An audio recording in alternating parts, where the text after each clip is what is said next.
What is up, everyone? Chris and Cherie Gio here, coming to you from Beyond the Veil.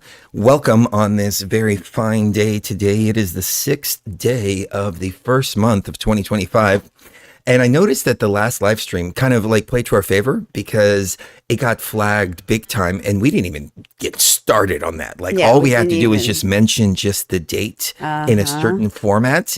And it got flagged and demonetized and all kinds of stuff like that. And when a video is demonetized, it's just not going to go anywhere. Right. It's not going to go out to listeners. It's not going to go out to anything like that. So the title of this video is Beating the Artificial Intelligence in a Computer Simulation. And we'll see how that how they like that, yes. And we'll see how that works out. How they like them apples. So I have a feeling like there'll be more subscribers notified about beating the artificial intelligence in a computer simulation. Yes. But today is an interesting day. We went over some stuff yesterday about this. I've got the meme of the day for you guys and gals here. So I want to know what y'all think of this, because I have a feeling like today might turn into something like this, but there are some elements here that to be considered. So what do you think about this, Mrs. Gio? That's gross. I don't need to see that. I think that's the meme of the day today. Ew. Oh, man. You know, there's memes circulating right now saying, you know, if you think you've had a bad day, just think about this lady here who has to do what she's doing today on the 6th day of the first month of our the year of our Lord 2025. Well, and it's going to be really interesting too, because it turns out there's a lot of things throughout history going back over 1,000 years on that particular on the 6th day of the first month. The 6th day of the first month of the Gregorian calendar year. Yeah, apparently a lot of weird things have happened on this day and throughout history, and so we'll get into that. And then as things happen, we'll be standing by and watching, just like we were 4 years ago. So 4 years ago was crazy. It was crazy, no doubt about it. But let's kick it off with something fun, something that gets me hyped up a little bit. I really love this video here, and just kind of sets the tone and sets the mood while people start to congregate within the chat room. Definitely. So let's get to it. The Fox News decision desk can now officially project that Donald Trump will become the 47th President of the United States. The MAGA movement. The outcome is not what we wanted. The MAGA movement. Winning the popular vote was very nice. The MAGA movement. But please know it's going to be okay. The MAGA movement. We made history for a reason tonight. It's time to unite and fight. God spared my life for a reason, and that reason was to save our country. Put it reversed. This is also a massive victory for democracy and for freedom. This will truly be the golden age of America. This was a movement like nobody's ever seen before. Analysis of the people that voted for us. Nobody's ever seen anything like that. They came from all quarters: union, non-union, African American, Hispanic American, Asian American, Arab American, Muslim American. We had everybody, and it was a historic realignment. The MAGA movement. The outcome is not what we wanted. The MAGA movement. Winning the popular vote was very nice. The MAGA movement. But please know it's going to be okay. The MAGA movement. While I concede this election, I do not concede the fight that fuels this campaign.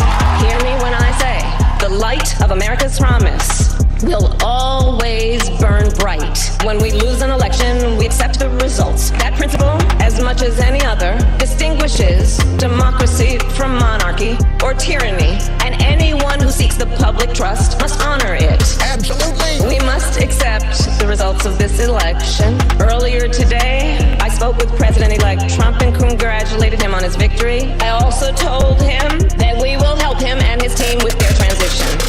USA! USA! USA! USA! USA!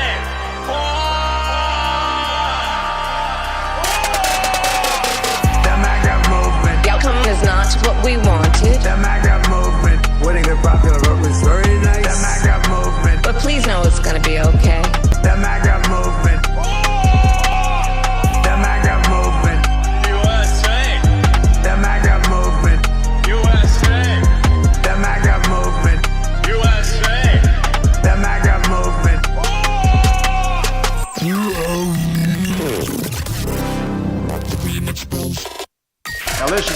have not subscribed to YouTube channel. All right, let's kick this off here. They're just preparing now to count everything.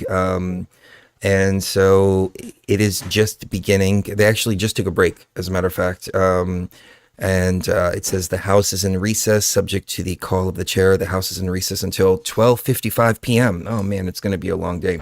So in the next hour, what we can do is we can talk about some of the historical things about this day today. Mrs. Gio's got some really interesting esoteric information. And then we'll sit back and watch how everything is counted and how everything is tallied. But there are some things to consider. You have rat skin, and I mentioned this before, but he was talking about, and they've been talking about this for a year now, how they're going to get up there and try to not certify Trump's votes. And if that's the case, if they can get enough states to not certify them, then Kamala Harris wins the Electoral College. Is it likely that it's going to happen? Probably not, but they're probably going to make a circus around it. Thank you, sweetheart. You're welcome. Mwah. Thank you. They're probably going to make a circus around it. So that's something that we're expecting today.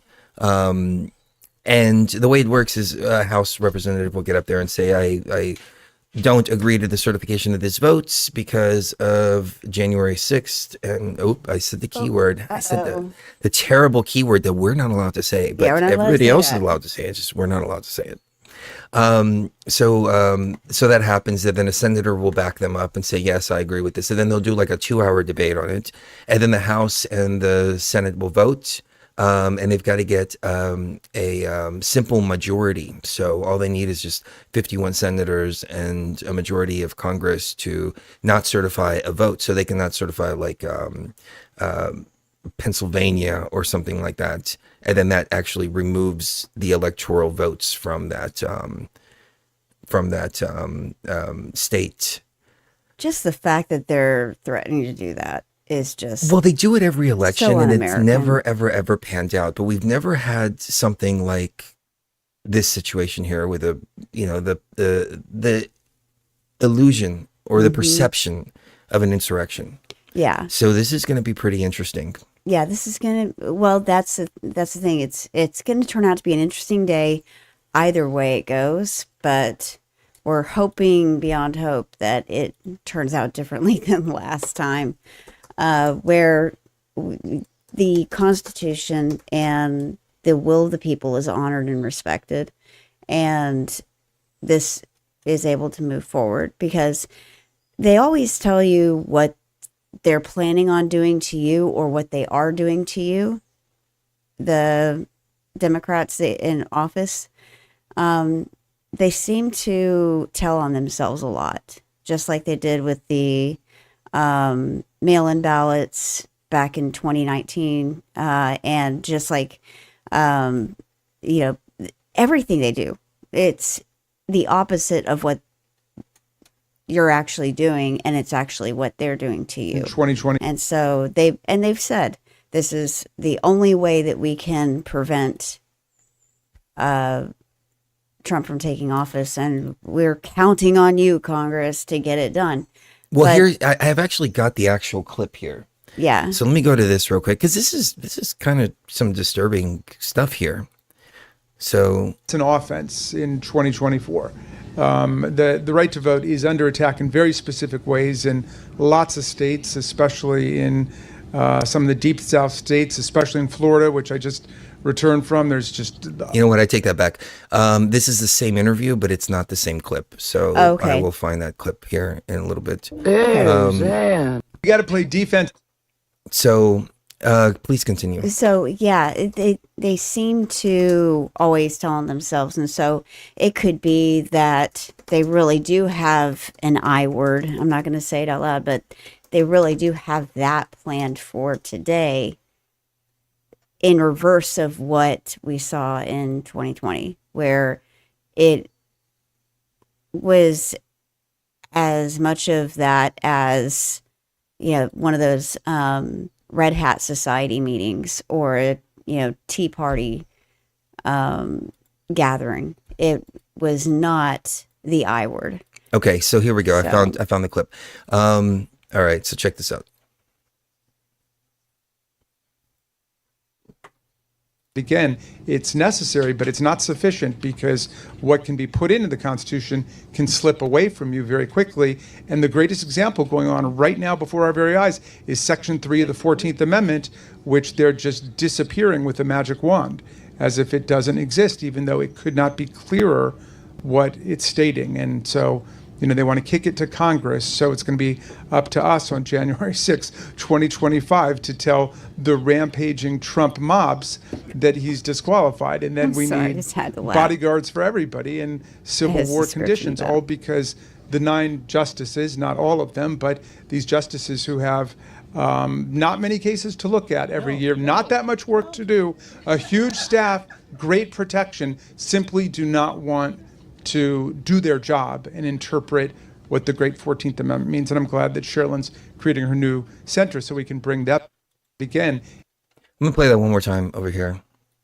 It's going to be up to us to tell the raging Trump mob that he's disqualified, and we're going to have bodyguards and prepare for civil war. Raging Trump mobs that he's disqualified, and then we need bodyguards for everybody and Civil War conditions, all because the 9 justices, not all of them, but these justices who have not many cases to look at every year, not that much work to do, a huge staff, great protection, simply do not want to do their job and interpret what the great 14th Amendment means. And I'm glad.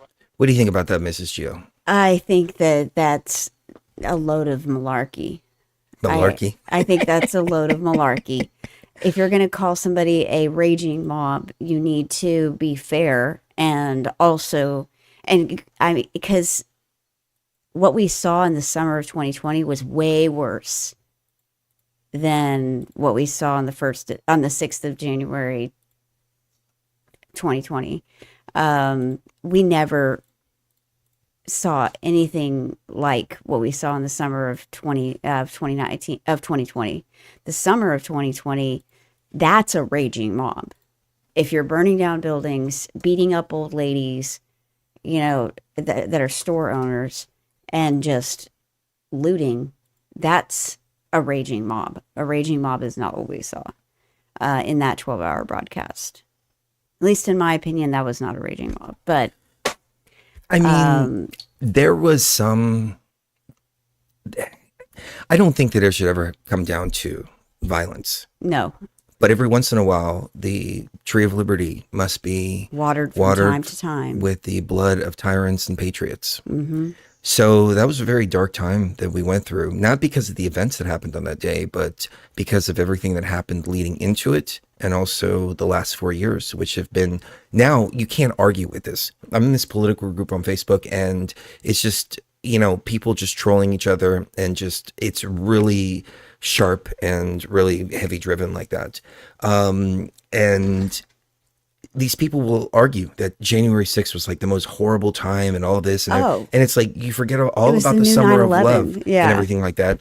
But the fact of the matter is that that was nothing compared to what should have happened. But you can't really argue with the point now. This is what I'm getting at, is 4 years later, everything that we said was going to happen happened.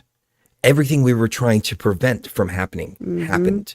We were trying to prevent the state of people's lives, the quality of people's lives, from deteriorating to a point to where, rent is a ridiculous amount. It used to be $2,000, $3,000 for a 1-bedroom apartment in California. That is spread throughout the United States. Hyperinflation, the war in Ukraine, Palestine.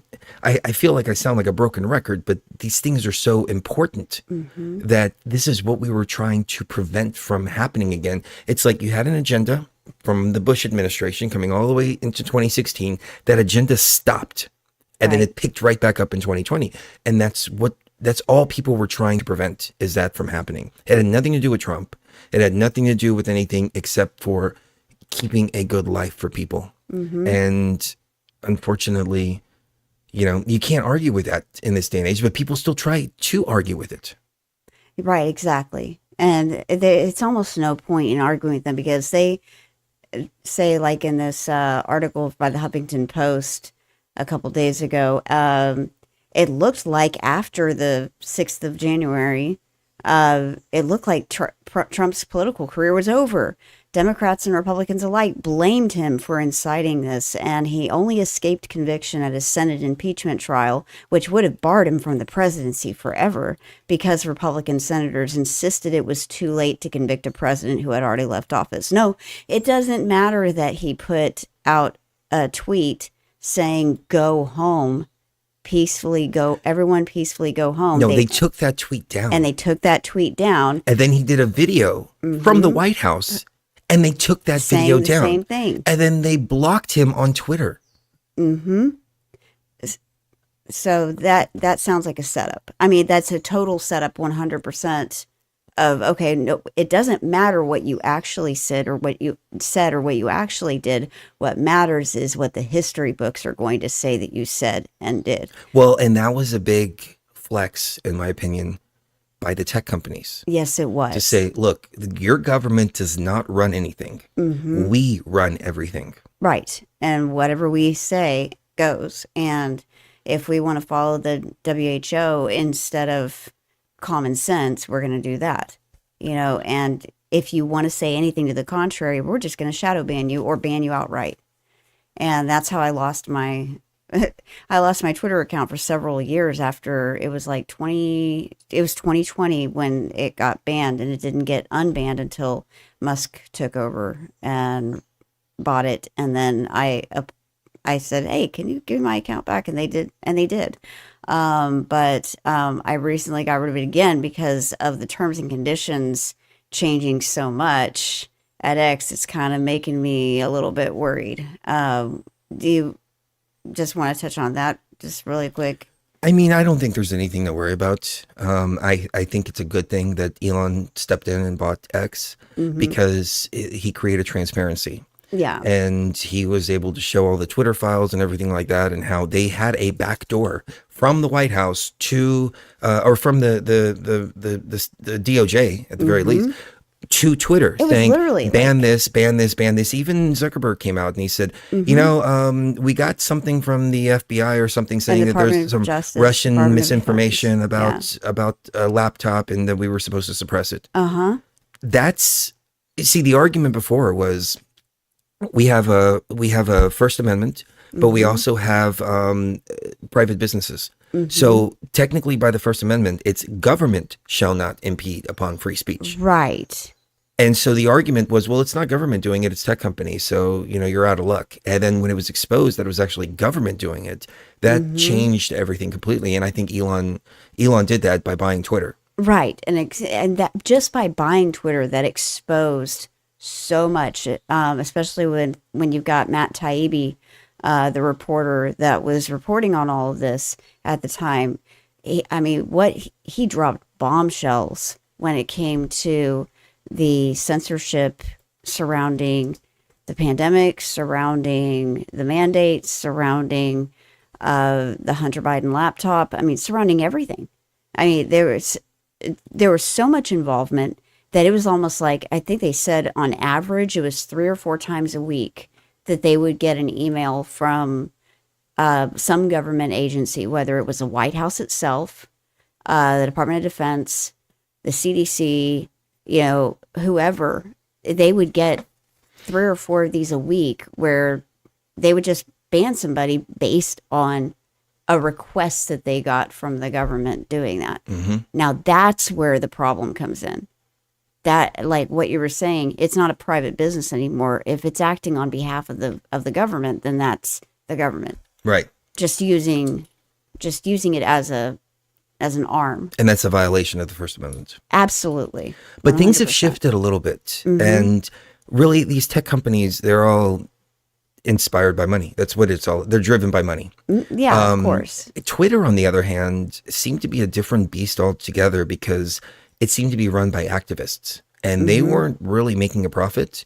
They had so many people who were just drawing paychecks from Twitter and whatnot.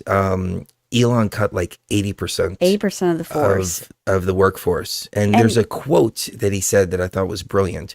He said, well, it turns out when you're not trying to run a glorified activist and censorship mill, then you don't need 80% of the people that are working here. I'm waiting for him to say that about government. You know, when you're they were redundant. Yeah, with Doge, I'm waiting for him to say, you know, well, it turns out that when you're not trying to run a high-tech police state, you don't need 80% of the government. And hopefully that's the way it goes. Yeah. Hopefully, you know, there's always the chance that things are going to be flipped, you know, on their head, and people are going to be taken by surprise when these social media outlets, this technology, all of that starts to be used against the American people. Let's hope that doesn't happen, and that it continues in the direction of, you know, a free speech platform where we can watch in real time how Doge is. See, because Doge isn't exactly a government entity. No, they're just advisors. But they are advisors, and this has been done before. FDR had a panel of advisors, just the same, pretty much the same exact thing. And hopefully what they recommend is stuff that's pro-Constitution, pro-First Amendment, pro-Second Amendment. There are gun bills that are going into place across several states right now, which I mean, we might cover in a little bit. But if you have that information, let's take it away, because they're not going to be back until 12:55 anyways. Okay. But yeah, apparently gun control laws are still a thing, despite the fact that we won and things are looking like they're going in a better direction. But some new gun control laws. Well, before we get into that, let me say this, because people are talking about it in the chat. Justin Trudeau stepped down. Oh yeah, why don't you go into that for a second? I mean, that's all there is to say about it. Well, Justin not Trudeau really. stepped down. You know, I think that's in preparation for Canada to be the 51st state. I was just about to say, what if No, that's not really. Well, no, really. Like one of the biggest obstacles to Canada becoming the 51st state is the fact that they have a leader, and it's Justin Trudeau, and he's a liberal douchebag. And I mean, sorry to call him that, but he is. And Canada, there's a lot of. I'm kind of torn on the idea of making Canada the 51st state. They're not really going to do that. Canada's not going to give up its sovereignty, although it would be a pretty good trade alliance. I'm just saying, I don't think they're going to give up their sovereignty. Well, that's the thing, though. They aren't sovereign. They've become not. They didn't start out sovereign, and they've gone back to not being sovereign. And I'll tell you how. They were started by the British, and they never got their independence from the British, really. And also France. I'm sorry. I was just about to say France and the United Kingdom had joint kind of ownership of Canada for a long time.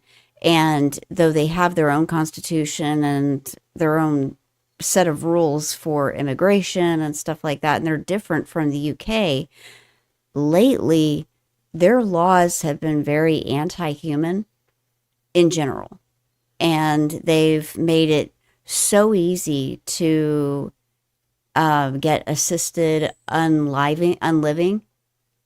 If you catch my drift, assisted unliving with a doctor and everything like that. And they've taken it from just people who are dying already and have less than 6 months to live, which is that's the rules here in the United States for states that do allow that. They took it from only terminal patients that have 6 months or less to live, and there has to be a waiting period and all this stuff, to even if you're blind and you feel depressed about being blind, they'll allow that. Before you can get the assisted unaliving, you have to make sure that you're up to date on all of your jabs. Well, that's the thing. You can't make this stuff up. Oh, you want to hear something sick? They're actually approving it for the side effects. So if you have side effects from the jab, yep, then you could be approved for euthanasia. Assisted I think unliving. euthanasia is okay. Yeah. And we're talking about the Youth in Asia AI. Yeah, exactly. Well, and it applies to young people as well. They're doing it to children without the parents' consent in a lot of cases. Yeah, and yes, exactly. They're actually making it up to the child. And now they're doing it for mental health issues too. They already set that precedent with the gender stuff. Oh, that's creepy. Yeah, and they're doing it for mental health issues. I mean, there's even people that literally all they need in order to be happy and in order to live a good life is a wheelchair ramp. And they're telling them, okay, we'll either get you, because it's against their, bioethics. Their bioethics professors told them that it's unethical to not give them any other options but that. But they're telling them, okay, you can either wait 6 to 8 months for a wheelchair ramp, or you can get this euthanasia now. And they're pushing people to get it. It's not like the people are going to the doctor and asking the doctor for it. The doctor's literally asking the patient for it and pressuring them to do it. And so a lot of things, if we were to take on Canada as a 51st state, we would need to make a lot of changes to to those laws in order for them to align with morals, like a moral, the moral atmosphere of our country would change dramatically, especially if we allowed them to keep doing that, because that would spread to California. It would spread to all these liberal states. They would love it. They would be all over it, and they would be asking, kids with gender dysphoria, oh yeah, do you want to just not live? Can you imagine like that kind of policy coming here? That would be awful. So obviously there would need to be a lot of changes. So when you say they have their own thing in Canada, they're happy there, they are not. A lot of people in Canada are suffering right now and being pressured to do that. Wow. Just to reduce the population of the disabled. It literally is like a reboot of Germany's Action T4 program. And so it's no wonder to me at all that Justin Trudeau stepped down. No, it does not surprise me at all, because people are getting fed up with those kinds of policies, and he was the one who was really spearheading that. So, interesting note.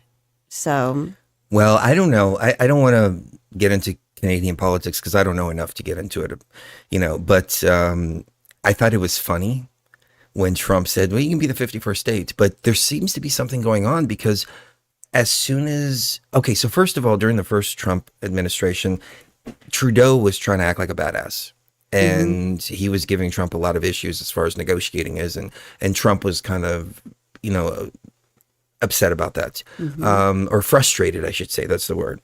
This time around, as soon as Trump gets elected, Trudeau flies down to Mar-a-Lago, and they have a meeting, and apparently that meeting didn't go so well because he's stepping down.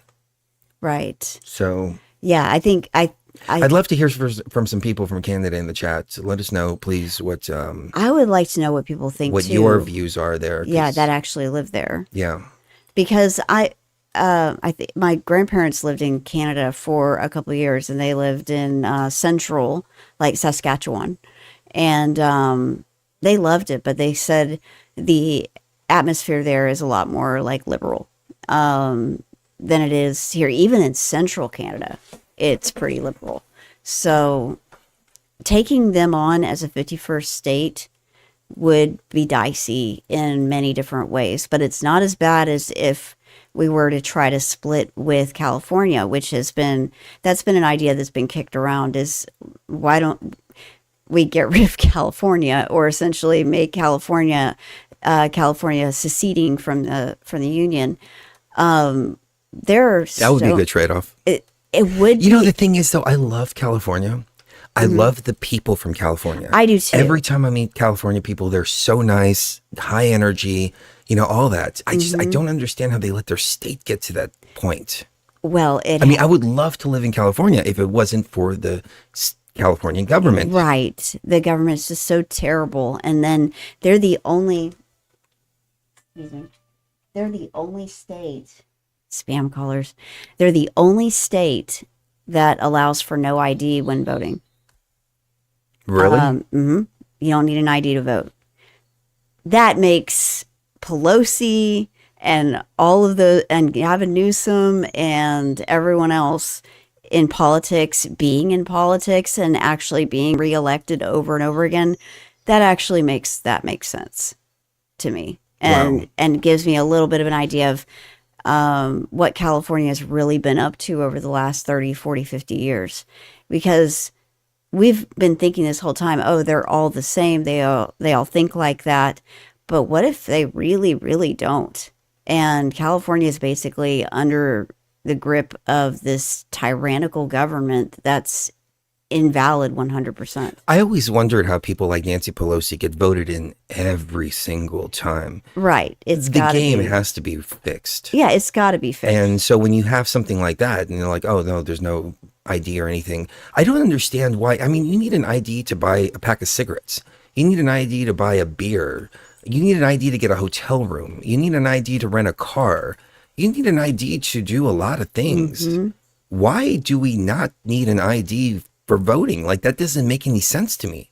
I mean, I guess the only argument that I can think of, and this is just me, again, thinking 360 degrees, the only argument I can think of is that it's a right, and so having an ID shouldn't impede upon that right to do so. Right. However, there are requirements to exercise that right. It's not a right endowed by a creator. It's not life, liberty, and the pursuit of happiness. It's the right to vote, which you have to be of a certain age and you have to be a citizen to do so, to participate in this system.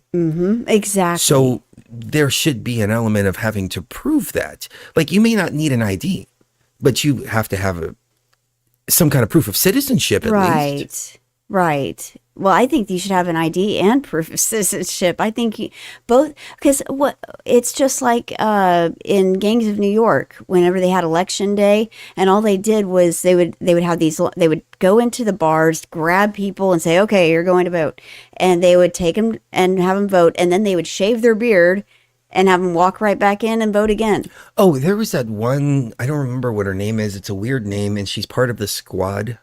And I know who you're talking about, but I can't remember the name. Yeah, no. Project Veritas did an expose of people going over there and taking people's ballots and signing them over to her.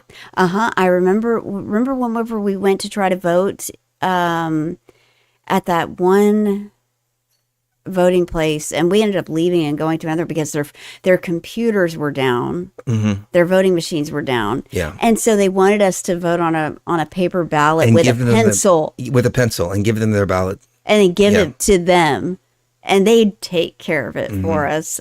We were like, no, we're not doing that. How many people do you think did that? Apparently, they're investigating over 100 cases of double voting in Nevada right now. I know we each got 2 ballots. Yeah, we each got 2. I remember that you got 3, I think. Yeah, I got 3 in Nevada. And you're registered as a... I'm not registered. For some reason, they believe that I'm registered as a Democrat. They registered him as a Democrat, which is weird because no. And we had Joe Biden people come to the door. You got 3. I got 1, and I was registered as an independent. So... just an interesting side note. But the weird thing is, here's the weird thing. I never voted in my life. Yeah, I know. You've never even voted before. I mean, you registered, but... No, I never registered. You never even registered? I purposefully never registered to vote. Ooh, that's creepy. Do you know why? Because that's how they do the draft. Oh, yeah. So when I was 18 years old and I went to the DMV and they're like, would you like to register to vote? No. Every time they've asked me, would you like to register to vote? No. Because of the draft. Obviously, we haven't had a draft since Vietnam, but just in case we did, I didn't want to be drafted. They might bring that back. We'll talk about that later on. But people are saying in the chat, those doctors in whether it's California or in Canada, took a Hippocratic oath. Not necessarily. As of 2016, medical students have been allowed to choose their own oaths. That's true. And they don't have to take the Hippocratic oath anymore.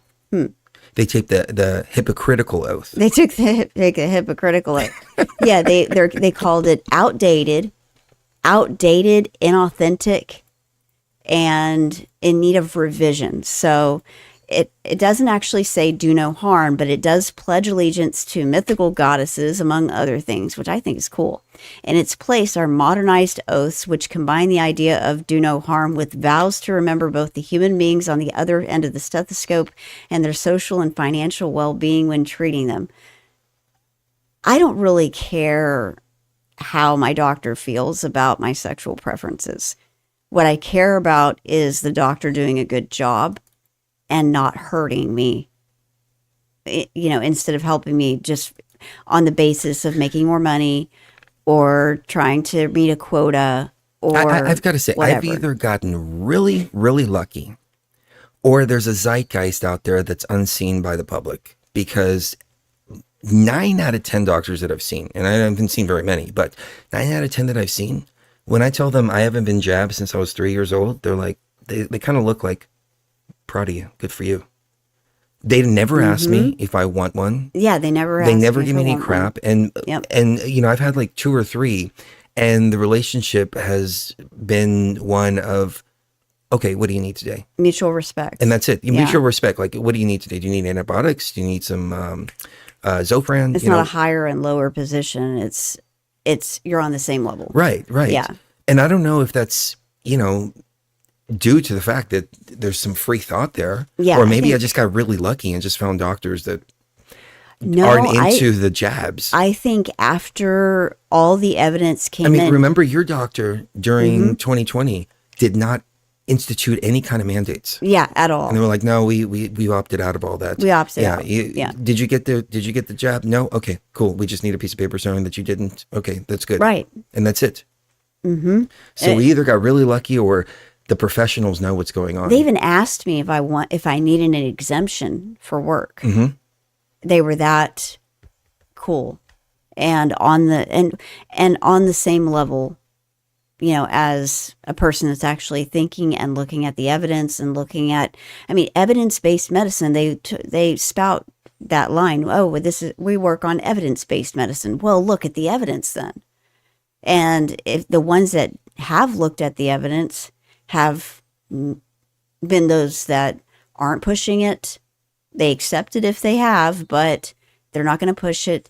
And they're going to think actually higher of those that haven't received it and haven't received any, and stay away from that. That seems to be our experience. Let us know in the chat what y'all think. What your experiences are. Let us know in the comments too, because even the world that I experience is completely different from what I see on social media. Yeah, I've noticed that. Like, I don't walk outside and see like LGBT drag queens like like waiting to like hijack kids and stuff like that. Right. I don't see that, but it's all over social media. I don't see doctors like lining up just ready to stick people. Right. But I do see it at pharmacies though. The funniest thing I saw in 2020 was I went to the pharmacy to go pick something up for you. And it said, put your test here. And the test window was literally right next to where you get all the medications. So I went to go talk to the pharmacist. I'm like, hey, I need this and that, et cetera, et cetera. And literally within, less than a foot was all the box where people were dumping their COVID tests. Well, wait a second. How is that stopping the spread of anything? You're literally contaminating the entire area where everybody's sticking their hand in. Well, regardless of whether you're there to do a test or not. And then the same business boasts that they have 15 different jabs available for people to just walk in and get them. Could you imagine that? I know I've called them before, and they're like, "We're now offering over 15 different vacations for you." Oh my vacation God. packages. It's like, can you imagine people walking in there and they're like, "Yeah, I need to get updated on everything." Pop, pop, pop, pop, pop, yeah. Oh, that's terrible. Sorry. No, you're fine. I'm just going to turn this off. We're just kind of hanging out and killing time until the main show starts. As far as I know, there's never...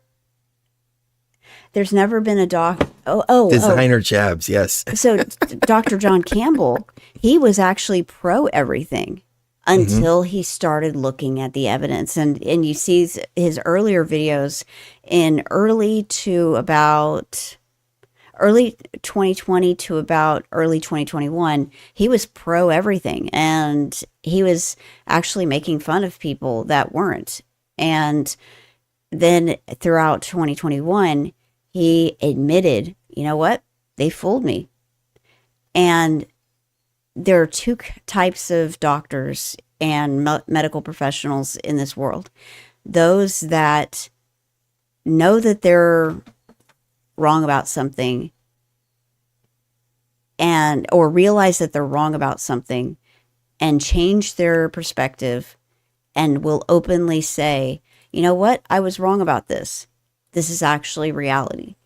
And then those that are so dependent on the system for validation and so dependent on following being part of the crowd and not going against the grain, that they're still unwilling to change their perspective. Well, they might internally change their perspective, but they justify it. Well, there was a doctor on Twitter, and she posted and said, if I would have pushed everything they wanted me to push, I would have made $1.9 million extra last year. Exactly. And but I wonder, though, like, what is the cause of this? Is this just manifesting one's own reality?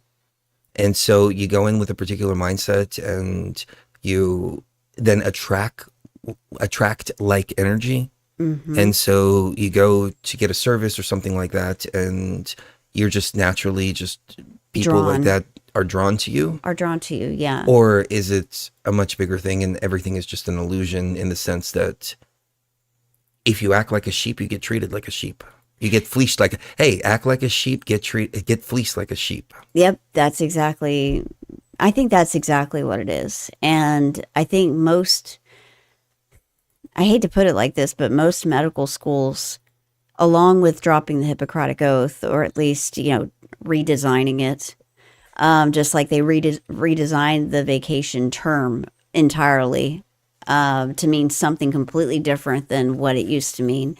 It used to mean something that produces immunity against a disease. Now it means something that to provokes the immune system to have a response. Yeah, to have a response. Yeah. Which is anyways, I don't even know how we got on this sad. subject. But if you missed the broadcast yesterday, we were talking about everything that's going on right now, from H5N1 to what was that thing going around in something in China. HMPV or HMPV or something like that. And we were talking about the smart fog. Mm-hmm. We were talking about people getting sick from all this stuff and the way 5G is interacting with things. And are you feeling better today now that you took that double dose of IOLife? I am. I'm feeling awesome. 100% better. Yeah.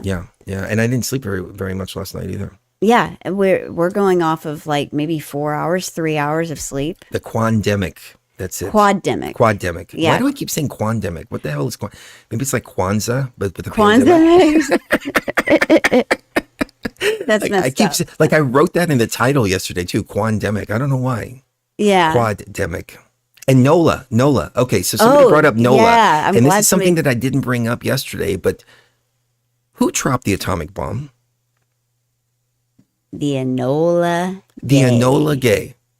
Mm-hmm. So what do we have right now in the zeitgeist? We have NOLA, which they keep putting out over and over and over again. And explosions. And then we have all the left, which is gay. Okay, that last part was a joke. But seriously, though, why are they putting that back in people's consciousness? Along with explosions. NOLA. When we have all of these... New Orleans, Louisiana is what it's supposed to stand for. But they keep putting NOLA everywhere, like a NOLA. Yeah, like there's got to be some esoteric meaning to it. Well, and nuclear, and the threat of nuclear warfare has never been as great in the last, I would say, 40 years as it is right now.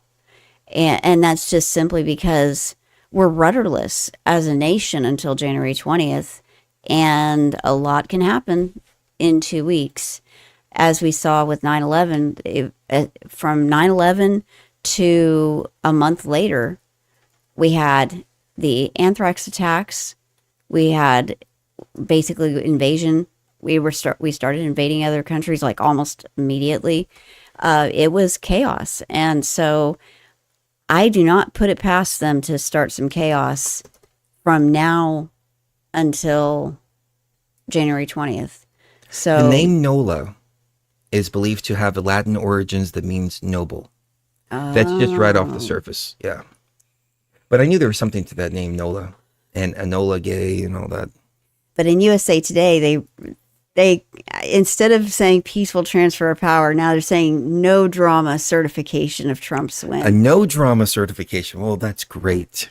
Well, that's like your girlfriend saying, you know, I want to talk to you about something really, really important, but you know, I'm not trying to start any drama. No. It's like this. It's like saying, you know, I know that you want to split up with me, and we're going to have and you want to get with no drama with this other. You know, I'm not going to bring any drama to the table. You know, it's going to be a no drama transition to your new relationship. And meanwhile, you know that she's plotting and scheming. Right. You know that that something else is going to happen. It's like your car's probably going to get keyed at the very least. If not spray painted and smashed in with a baseball bat, you know? It's sus. It's extremely sus that they're going to those lengths to try passive aggressive. Yeah. It's extremely passive aggressive. It's like, Kamala, is everything okay? Everything's fine. Are you going to be able to certify these votes? Yeah. No problems at all. Well, and the whole premise of, well, the only reason. Oh my God, we so need to do a skit about this. Like if the government was a passive aggressive girlfriend or boyfriend. Oh, that would be great. We should start writing that. Because that would be really great. Yeah. Because they're trying to, this whole premise of, well, the only reason why he didn't get impeached by the Senate was because the senators insisted it was too late to convict a president who'd already left office. Let's see if we get to the gaslighting part about this. And they're like, no, he didn't get the votes there. No, we're not going to certify them. So besides then Senate Majority Leader Mitch McConnell argued at the time Trump would face another kind of reckoning. We have a criminal justice system in this country. We have civil litigation, and former presidents are not immune from being held accountable by either one, McConnell said. That never happened, and many Democrats are ready to place the blame on one man, Attorney General Merrick Garland. They argue he waited too long to appoint a special prosecutor, which allowed Trump and his legal team to stall the case long enough for Trump to win the presidency a second time. Garland it had nothing to do with the fact that, like, what was it, 73 million Americans or 78 million Americans voted for Trump. No, that has nothing to do with the fact that he got the presidency a second time. It was just because Merrick Garland waited too long to appoint a special prosecutor. That in the history book, you can tell that they're trying. Well, they only voted for you just to piss me off. Yeah, they're only with you just to piss me off. You can tell that they're trying really, really hard to change history and make sure it looks like in the history books that Trump was not the clear winner of either election.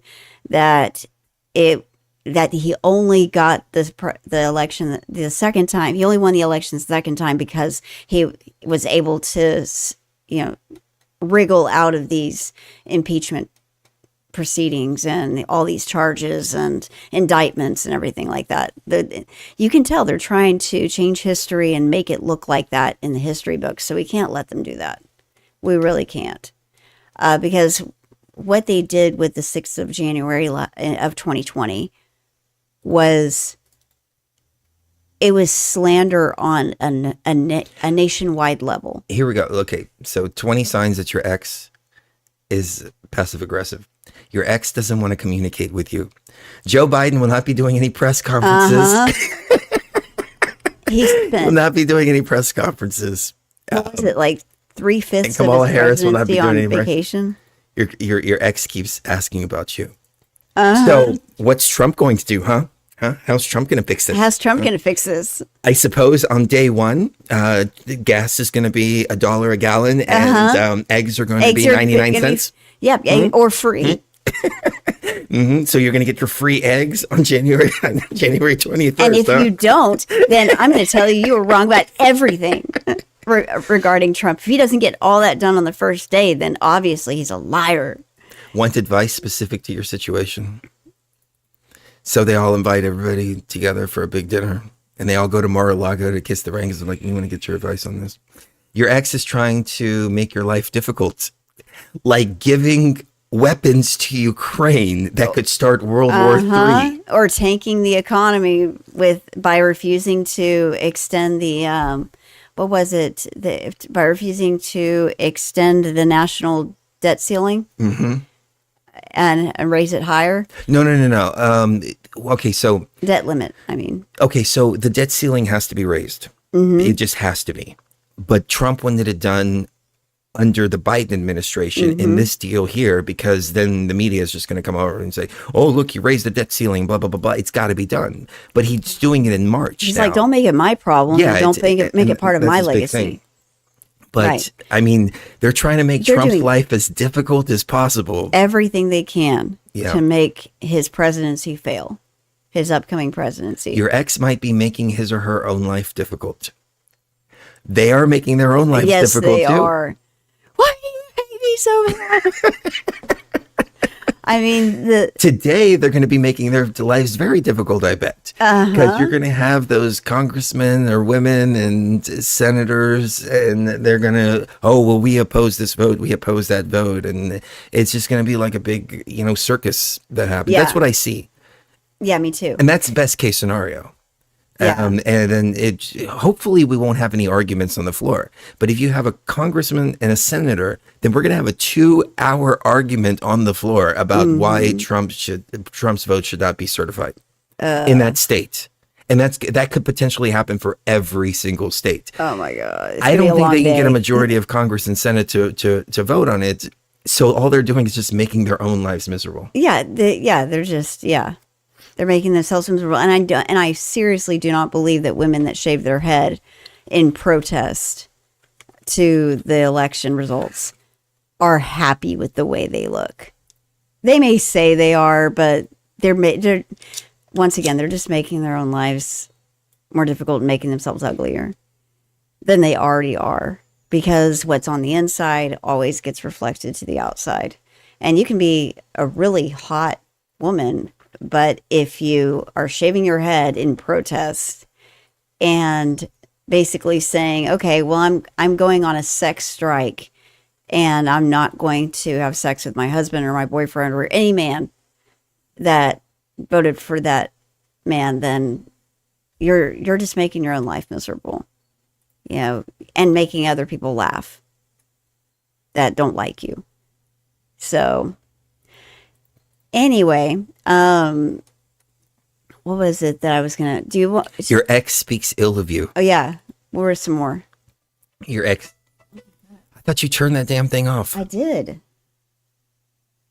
All right. Your ex speaks ill of you.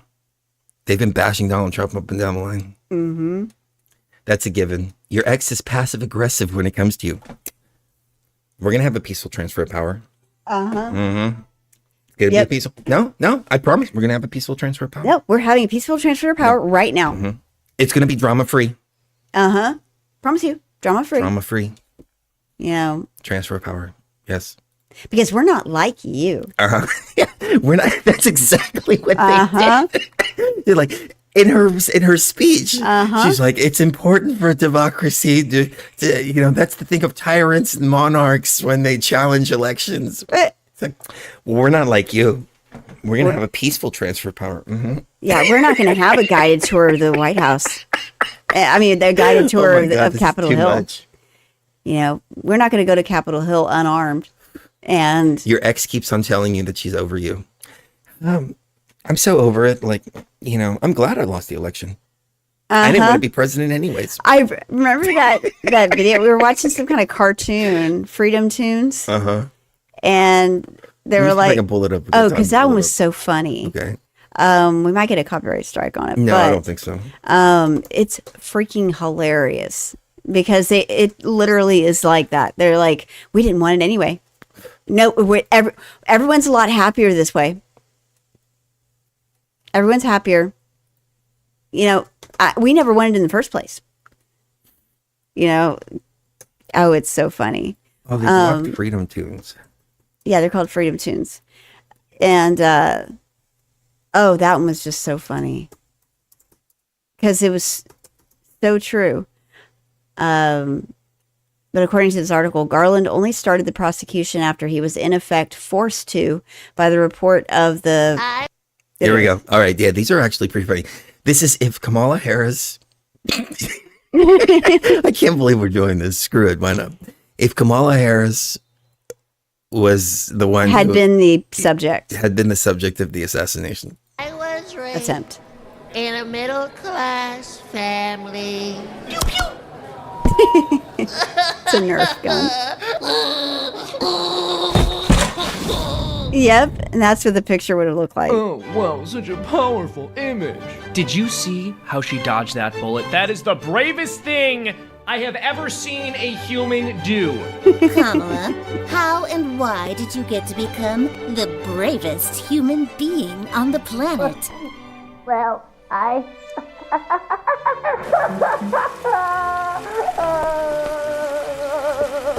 There.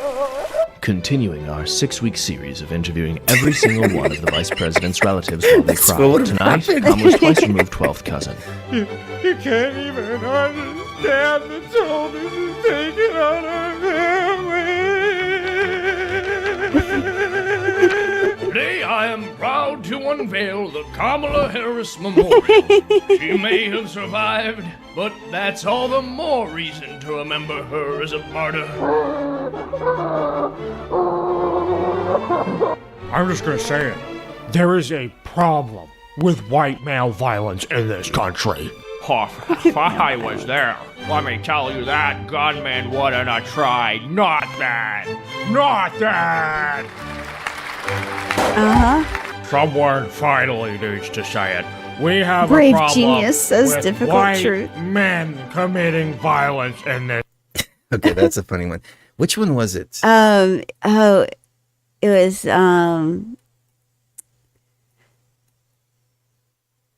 Oh well. okay, hold on. We'll find it in a little bit. So, okay. Why don't you keep going with that list of things that they do, and I'll find it. Oh, here it is. Okay, I found You this. find it. I didn't even make this connection with this video. Oh shit. Okay, y'all got to check this out. This is hilarious. This is the best one.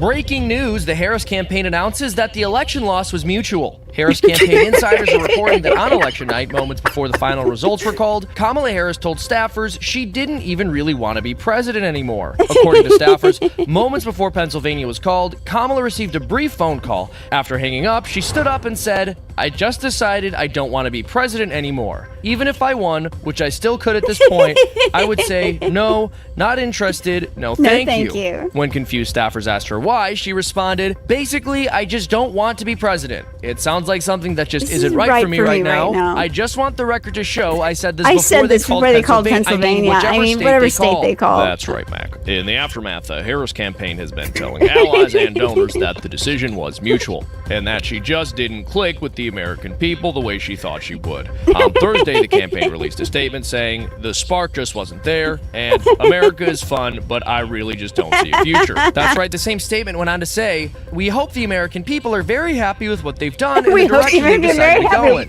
I'm fine. I'll be fine. Sometimes voters still feel a connection with an ex-president. It's fine. You were better together anyway. Everyone always said that. I hope you're happy. Is it because he makes more money? Is that it?"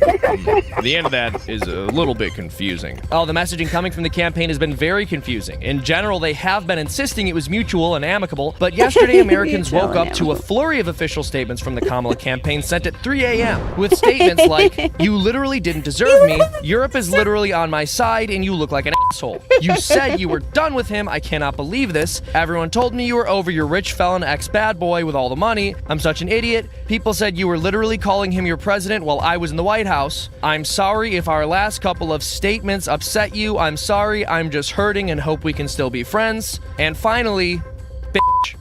It's also been reported that the entire campaign got new haircuts. Now, that's right. Here to discuss this, we have 3 key members of the campaign right here. Hello. Hey. So to be clear, you're not upset you lost the election. Oh, no, I'm not upset. Yeah, we're totally cool with it. No, yeah, we're totally cool with it. With not being president. Mm-hmm. We understand now that this wasn't that serious for you guys, and we don't feel the need to do this. We wouldn't be comfortable with it. I don't think that's really the lesson here. What do you mean?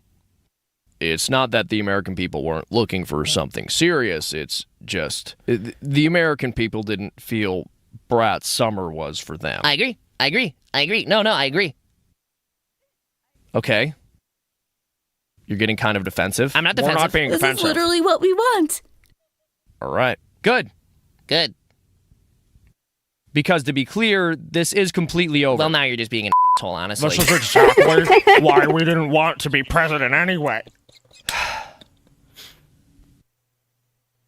You don't have a response to that? You're really stonewalling. This is stonewalling. Okay. You let me down. Yeah.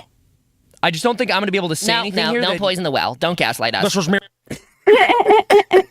That's so true. Oh, that's great. Oh, that was hilarious. It's good to get a good laugh in. Yeah. So I think, they're about to start. Okay.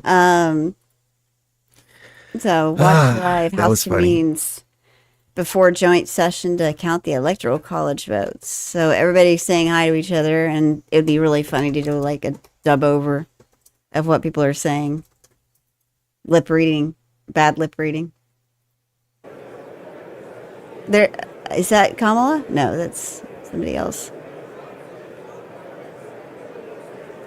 But yeah, they're all saying hello to each other, and hopefully this will be non-eventful. I hope so too. Unlike last year. Last time, you Last mean? time. Now your phone's ringing. Oh, there's Marjorie Taylor. Uh-huh. She's as happy as can be. Yep. They better do this drama-free. They had better. And, Chuck Schumer has a shit-eating grin on him, though. yeah, I know. He's down at the bottom left. And that's making me a little nervous. Yeah. Yeah, he looks like they have something planned. I hope not. I really hope not. They said Garland only started the prosecution after he was in effect forced to by the report of the 1-6 committee and the criminal referral. Former House Judiciary Committee Chair Gerald Nadler told Huffington Post the evidence the committee used was available from the beginning. Had they proceeded with those prosecutions, I think he would have been convicted and we'd have a different president now. Merrick Garland wasted a year. Nadler is not alone in thinking so. The Washington Post reported last month that President Joe Biden has expressed regret about picking Garland, believing the nation's top law enforcement officer took too long to pursue Trump after that day. Representatives Benny Thompson, Democrat Mississippi, and Zoe Lofgren, Democrat from California, both members of the 6 committee, told Huffington Post they thought Garland waited too long. I didn't realize they were not looking at the whole picture, Lofgren said. I think they were just they were taking a look at the foot soldiers. While the Justice Department indicted Trump, foot soldiers, as in the actually peaceful protesters, not mostly peaceful protesters, but actually peaceful protesters on 1-6 that were arrested, and a judge actually denied one of their requests to attend the inauguration, which sucks. But one of the main things that he said he's going to do when taking office is to pardon those people, which I think is fantastic. They need to be. They should never have been arrested in the first place. I agree. And so when the Justice Department indicted Trump for the thing, and other crimes related to his attempt to overturn the 2020 election. It did not do so until August 2023, long after the Republican Party had purged most members who spoke out against Trump. A Supreme Court decision relating to presidential immunity created further delays, and ultimately Trump won the 2024 election before the case could finish up and he could stand trial. Since long-standing Justice Department policy bars prosecuting a sitting president, the DOJ dropped the case after Trump's November victory, allowing him to escape responsibility and walk back into the White House. I see too many smiling Democrats. I see way too many smiling Democrats for this to not have another shoe dropping. Yeah. I'm Anna nervous. said, pay attention to Harris's hand gestures. Yeah, I'm a little nervous. There's Mike Johnson and Harris. Funny thing, when Mike Johnson got the speakership first, he got up there and he said, I want to thank everybody. This all happened so quickly. Unfortunately, my lovely wife couldn't be here with me today. She's been in California, I think it's where he's from, for the last 2 weeks. Yeah. She's been spending a lot of time on her knees.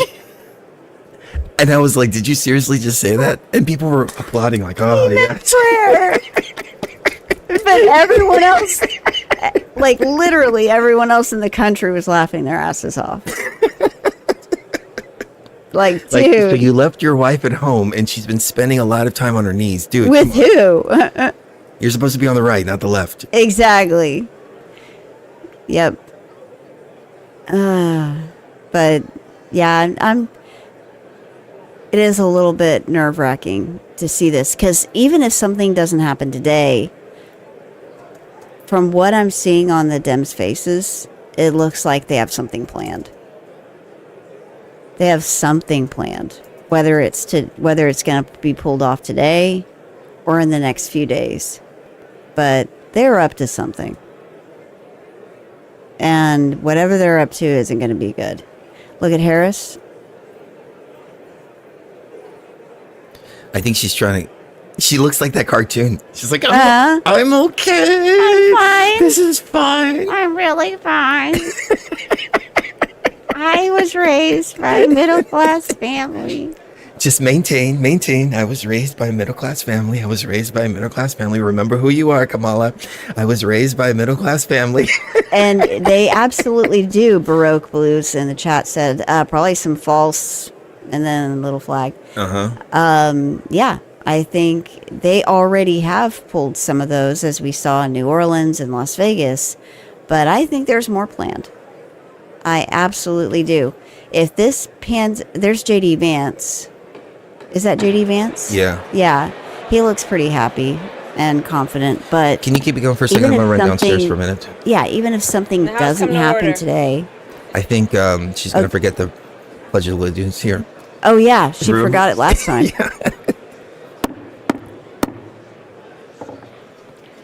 Mr. Speaker and members of Congress, pursuant to the Constitution and laws of the United States, the Senate and House of Representatives are meeting in joint session to verify the certificates and count the votes of the electors of the several states for President and Vice President of the United States. After ascertainment has been had that the certificates are authentic and correct in form, the tellers will count and make a list of the votes cast by the electors of the several states. The tellers on the part of the two houses will take their places at the clerk's desk. Yes, I know. YouTube does hate us and is flooding our videos with ads, so...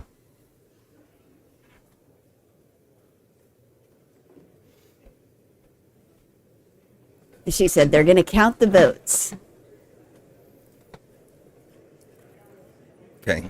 And they're trying to make it seem very, run-of-the-mill, but... Excuse me. I had to get my daily dose of aspartame. Yep. It's for truthers that have been in this for so long that you realize there's so much more There's so much more to worry about. than just that. Without objection, the tellers will dispense with reading formal portions of the certificates. After ascertaining that the certificates are regular in form and authentic, the tellers will announce the votes cast by the electors for each state, beginning with Alabama. Senator Fisher.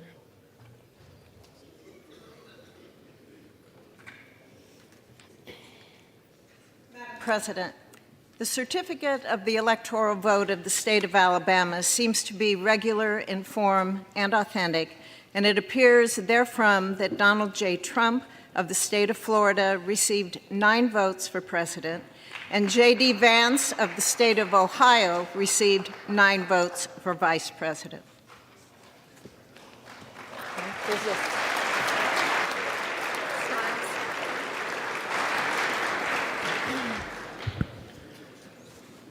Madam President, the certificate of the electoral vote of the state of Alaska seems to be regular in form and authentic, and it appears therefrom that Donald J. Trump of the state of Florida received 3 votes for president, and J.D. Vance of the state of Ohio received 3 votes for vice president. We don't need to clap. This is just stating the obvious. Madam President, Arizona. The certificate of the electoral vote of the state of Arizona seems to be regular in form and authentic, and it appears therefrom that Donald J. Trump of the state of Florida received 11 votes for president, and J.D. Vance of the state of Ohio received 11 votes for vice president. Now, Arkansas.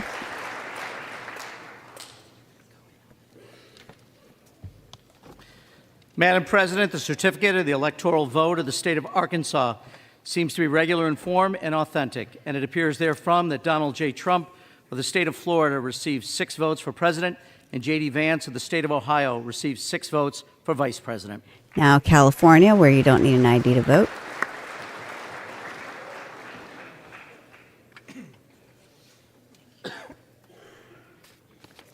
Look at Kamala. Madam President, the certificate of the electoral She's vote fuming. of the state of California seems to be regular in form and authentic, and it appears therefrom that Kamala D. Harris of the state of California received 54 votes for president, and Tim Walz of the state of Minnesota received 54 votes for vice president.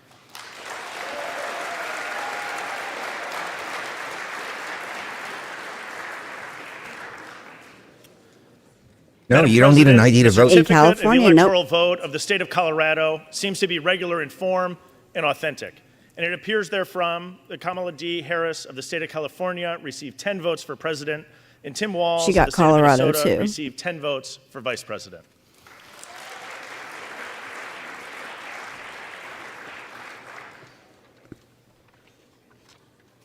Now, Connecticut. Madam President, the certificate of the electoral vote of the state of Connecticut seems to be regular in form and authentic, and it appears therefrom that Kamala D. Harris of the state of California received 7 votes for president, and Tim Walz of the state of Minnesota received 7 votes for vice president. So she got Colorado and Connecticut.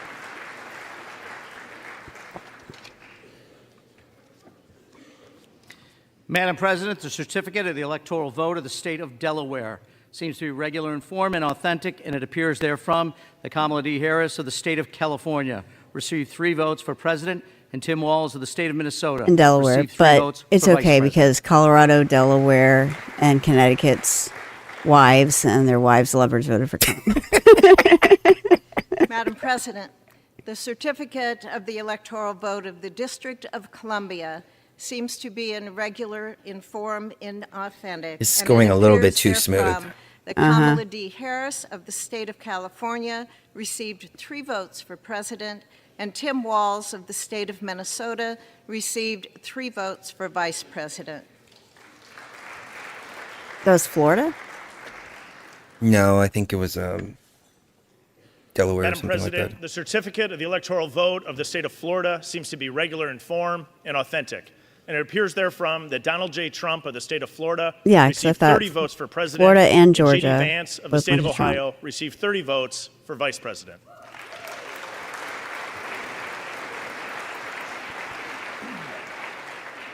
Georgia.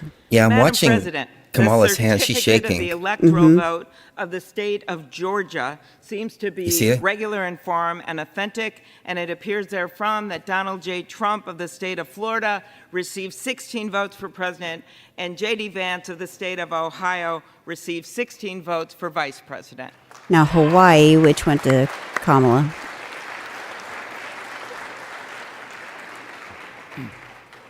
Madam President, the certificate of the electoral vote of the state of Hawaii seems to be regular in form and authentic, and it appears therefrom that Kamala D. Harris of the state of California received 4 votes for president, and Tim Walz of the state of Minnesota received 4 votes for vice president. Now Idaho. I wonder how many heads in that room are on President, copious doses of government issued certificate of the Adderall. electoral vote of the state of Idaho I would say seems to be 50%, regular in form and or authentic, 48%. and it appears therefrom that Donald J. Trump of the state of Florida received 4 votes for president, and J.D. Vance of the state of Ohio received 4 votes for vice president.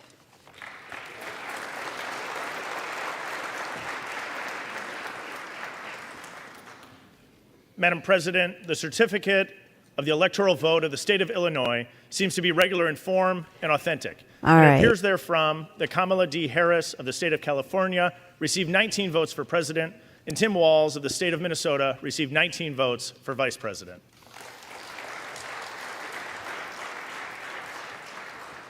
I was about to get to Pennsylvania. Madam President, the certificate of the electoral vote of the state of Indiana Okay, that's seems to Indiana. be regular in form and authentic, and it appears therefrom that Donald J. Trump of the state of Florida received 11 votes for president. That was part of the and blue J.D. wall. Vance of the state That was of really cool. Ohio received 11 votes for vice president.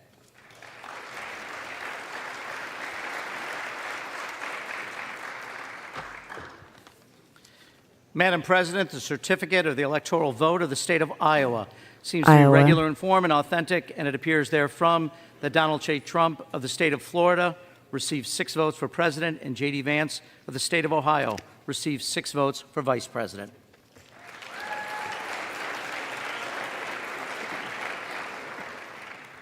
Madam President, the certificate of the electoral vote of the state of Kansas seems to be regular in form and authentic, and it appears therefrom that Donald J. Trump of the state of Florida received 6 votes for president, and J.D. Vance of the state of Ohio received 6 votes for vice president.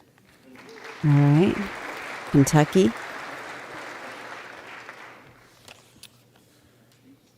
Madam President, the certificate of the electoral vote of the Commonwealth of Kentucky seems to be regular in form and authentic, and appears therefrom that Donald J. Trump of the state of Florida received 8 votes for president, and J.D. Vance of the state of Ohio received 8 votes for vice president.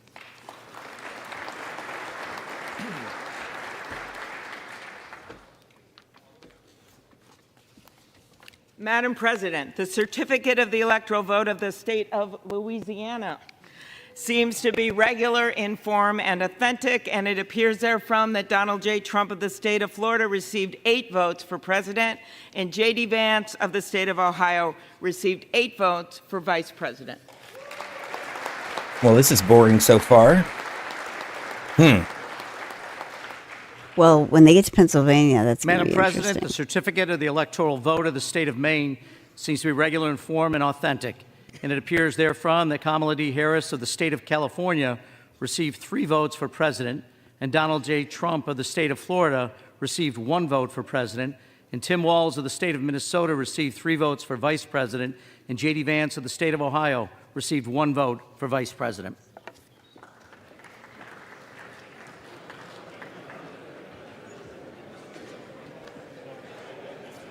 Madam President, the certificate of the electoral vote of the state of Maryland seems to be regular in form and authentic, and it appears therefrom that Kamala D. Harris of the state of California received 10 votes for president, and Tim Walz of the state of Minnesota received 10 votes for vice president.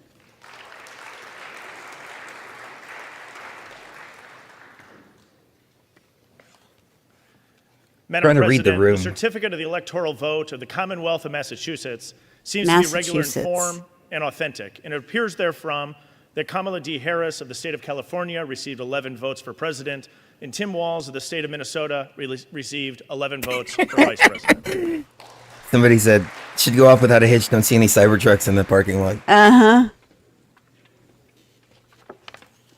Madam President, the certificate of the electoral vote of the state of Michigan seems to be regular in form and authentic, and it appears therefrom that Donald J. Trump of the state of Florida received 15 votes for president, and J.D. Vance of the state of Ohio received 15 votes for vice president. It's too regular.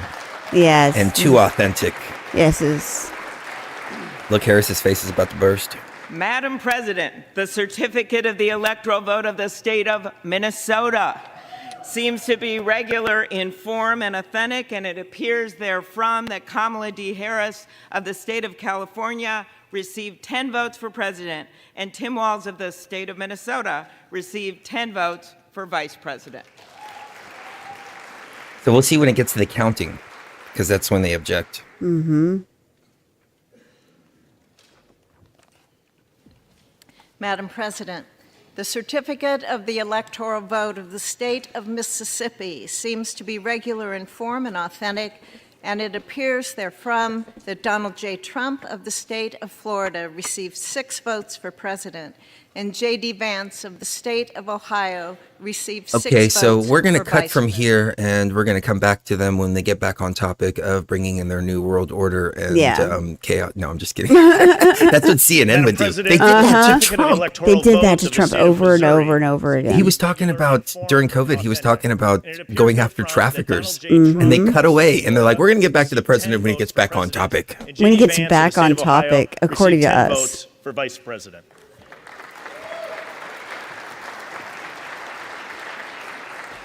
Yeah, people are saying it feels smooth, Madam too smooth. President, because But they we're have. still we're just at the beginning of it though, because they still have to count the votes, and when they count them is when the objections come in. Right. Donald J. Trump of the state of Florida received 4 votes for president, and J.D. Vance of the state of Ohio received 4 votes for vice president.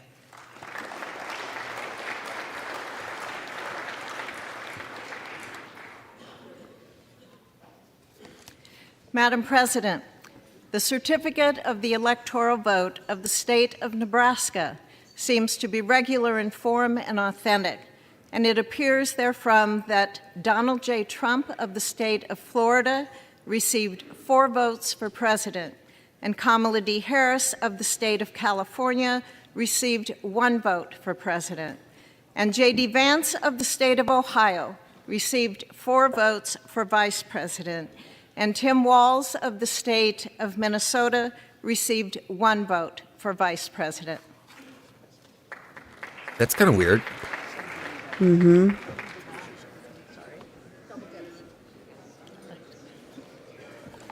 Yeah, sometimes they split the votes. Madam President, the certificate of the electoral vote of the state of Nevada seems to be regular in form and authentic. And it appears therefrom that Donald J. Trump of the state of Florida received 6 votes for president, and J.D. Vance of the state of Ohio received 6 votes for vice president. That was because of our votes. I was just about to say our 2 single votes probably did it. Changed the outcome of the election. Madam President, according to my father. According to his father. In form and authentic. If it weren't for us. Therefrom, that Kamala D. Harris of the state of California received 4 votes for president, and Tim Walz of the state of Minnesota received 4 votes for vice president. Look at that guy, Adam Schiff. He's right there. Madam President, the certificate What's he of the thinking? electoral vote of the state of New Jersey. Like, this doesn't matter because regular in form and authentic. He looks and it worried. appears therefrom that Kamala D. Harris of the state of California He's got that look received like I'm 14 going to votes for jail. president, and Tim Walz of the state of Minnesota received 14 votes for vice president. Unless he gets a pardon, too. Maybe Trump locked it down so much that they can't do anything. I mean, I don't know.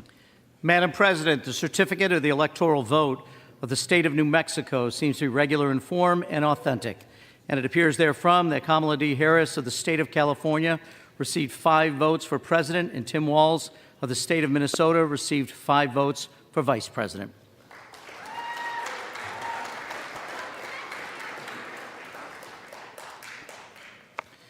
Madam President, the certificate of the electoral vote of the state of New York seems to be regular in form and authentic, and it appears therefrom that Kamala D. Harris of the state of California received 28 votes for president. Tim Walz of the state of Minnesota received 28 votes for vice president.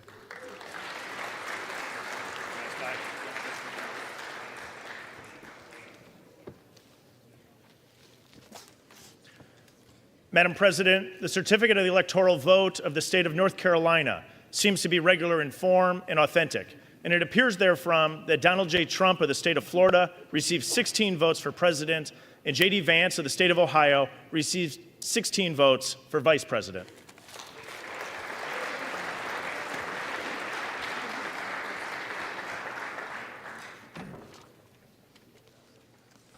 Madam Do you see President, anything going on? the certificate of the electoral vote of the state of North Dakota I don't see anything seems weird to be going regular on in form and yet. authentic, and it appears therefrom that Donald J. Trump of the state of But Florida I'm not received ruling votes anything for out. president, Trying and to see J.D. Vance the look of on the people's state of faces. Ohio received Mhm. 3 votes for vice president.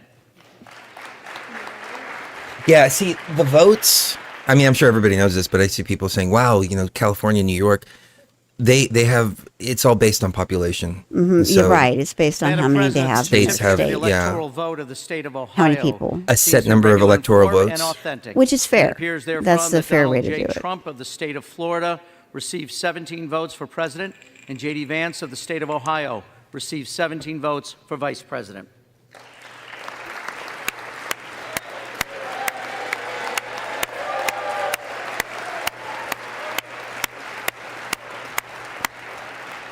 Who's clapping like that? Did you hear that? Madam Yeah, President, the certificate of the electoral vote of Yeah, the that's state of weird. Oklahoma seems to be regular in form and authentic, and it appears therefrom that Donald J. Trump of the state of Florida received 7 votes for president, and J.D. Vance of the state of Ohio received 7 votes for vice president.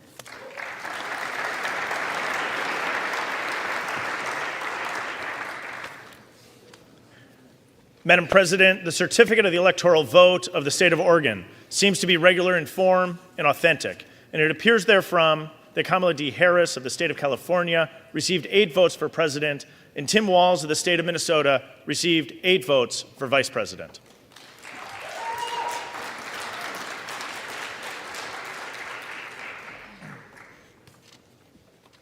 Madam President, the certificate of the electoral vote of the Commonwealth of Pennsylvania seems to be regular in form and authentic, and it appears therefrom that Donald J. Trump of the state of Florida received 19 votes for president, and J.D. Vance of the state of Ohio received 19 votes for vice president.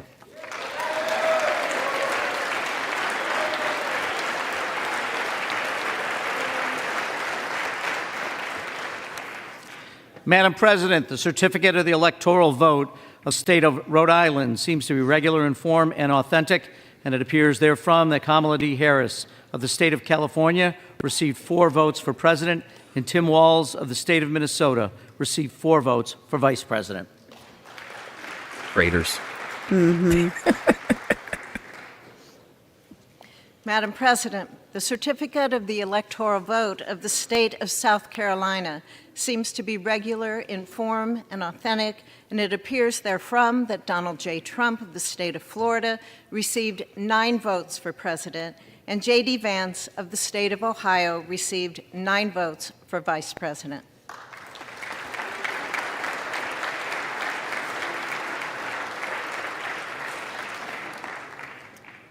Madam President, the certificate of the electoral vote of the state of South Dakota seems to be regular in form and authentic, and it appears therefrom that Donald J. Trump of the state of Florida received 3 votes for president, and J.D. Vance of the state of Ohio received 3 votes for Vice President.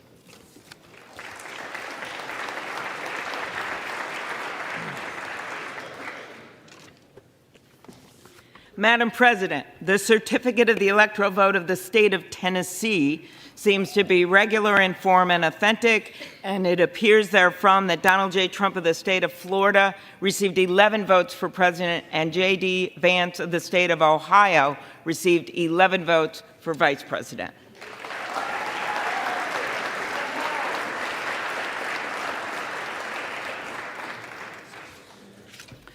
Madam President, the certificate of the electoral vote of the state of Texas seems to be regular in form and authentic, and it appears therefrom that Donald J. Trump of the state of Florida received 40 votes for president, and J.D. Vance of the state of Ohio received 40 votes for vice president. You're telling me there's no protest, there's no BLM, Antifa out in the parking lots, nothing at all? Right, on the steps, we don't see nothing. Any kind of protest at all. Madam President, the certificate of the electoral vote of the state of Utah seems to be regular in form and authentic. And I've seen funerals that are rowdier than this. Trump of the state of Florida received 6 votes for president, and J.D. Vance from the state of Ohio received 6 votes for vice president.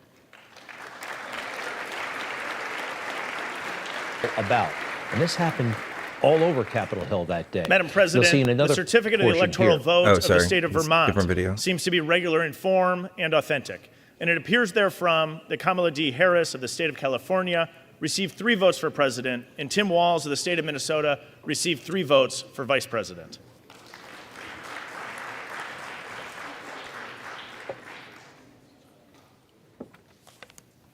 Madam President, the certificate of the electoral vote of the Commonwealth of Virginia seems to be regular in form and authentic, and it appears therefrom that Kamala D. Harris of the state of California received 13 votes for president, and Tim Walz of the state of Minnesota received 13 votes for vice president.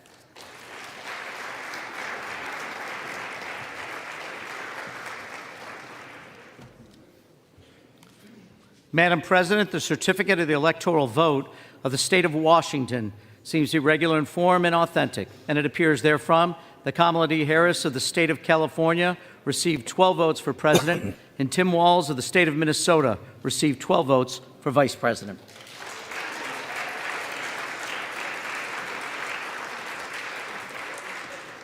It's quiet. Madam President, at least the it's certificate quiet. of the electoral vote of the state It's of a lot West different than what we see Virginia on TikTok. seems to be regular in form and authentic, and it appears therefrom that Donald J. Trump of the state of Florida received 4 votes for president, and J.D. Vance of the state of Ohio received 4 votes for vice president.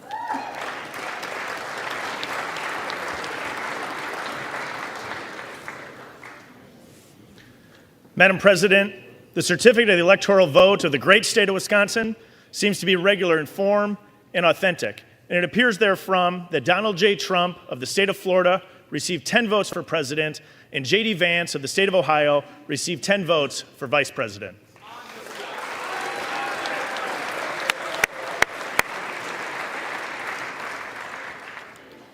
Madam President, the certificate of the electoral vote of the state of Wyoming seems to be regular in form and authentic, and it appears therefrom that Donald J. Trump of the state of Florida received 3 votes for president, and J.D. Vance of the state of Ohio received 3 votes for vice president.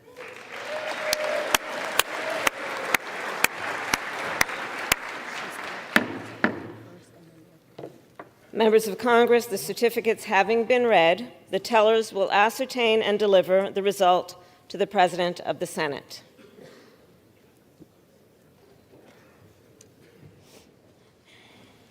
The undersigned, Deb Fisher and Amy Klobuchar, tellers on the part of the Senate, and Brian Steele and Joseph Morelle, tellers on the part of the House of Representatives, report the following as the result of the ascertainment and counting of the electoral vote for President and Vice President of the United States for the term beginning on the 20th day of January, 2025. The state of the vote for the President of the United States as delivered to the President of the Senate is as follows. The whole number of the electors appointed to vote for President of the United States is 538. Within that whole number, the majority is 270. The votes for President of the United States are as follows. Donald J. Trump of the state of Florida has received 312 votes. Kamala D. Harris. Look at the veins in her neck. She looks like she's about to have an aneurysm.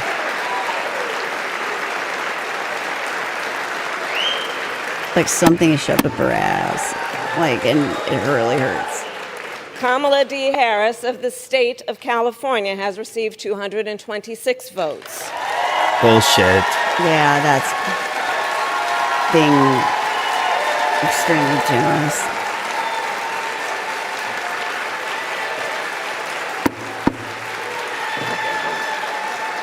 Look at Schumer. The whole number of electors appointed to vote for Vice President of the United States is 538.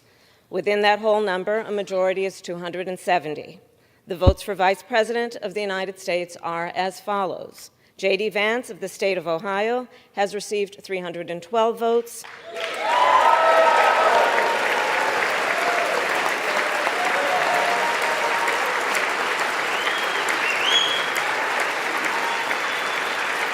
You're telling me not a single objection? Yeah. Okay. Tim Walz of the state of Minnesota. Not even just for the cameras. That means something bigger is coming. You know, I notice you don't see, at least I can't see them, the squad and all the really far leftists. I don't see them at all. It's almost like they're not there, or they're sitting way in the back. By the President of the Senate shall be deemed a sufficient declaration of the persons elected President and Vice President of the United States. Each for they a look term too satisfied for there not to be another shoe that's going to drop before the 20th. 2025, and shall be entered together with the list of the votes on the journals of the House and the Senate. Thank you very much. That's it. Yeah, they're planning something else. They're planning something else.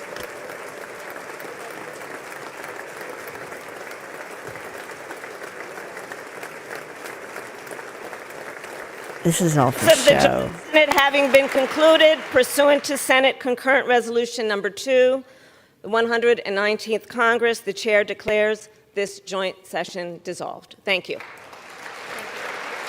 Also too easy.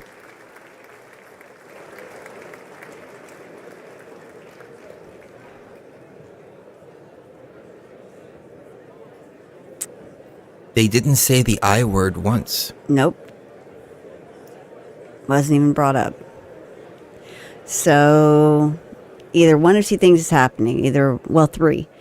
Either one, they don't have any fight left in them, and they just want to go along to get along, and they realize that the will of the American people is way too strong to overcome, at least right now. And so they're just going to make it through the next 4 years and then hope they win eventually. Maybe a generation or two from now, they'll be able to. But I don't see that happening. Number two, they could have something else planned. And that's why Chuck Schumer still looks like he's winning, even though they're losing. See, everybody's, at least from what I'm gathering in the chat, they're feeling the same way that I'm feeling right now. Like there's something going on, and we should be celebrating. We should be like, yes. Right. You know, we did it. It's not there. But there's something else. Yeah.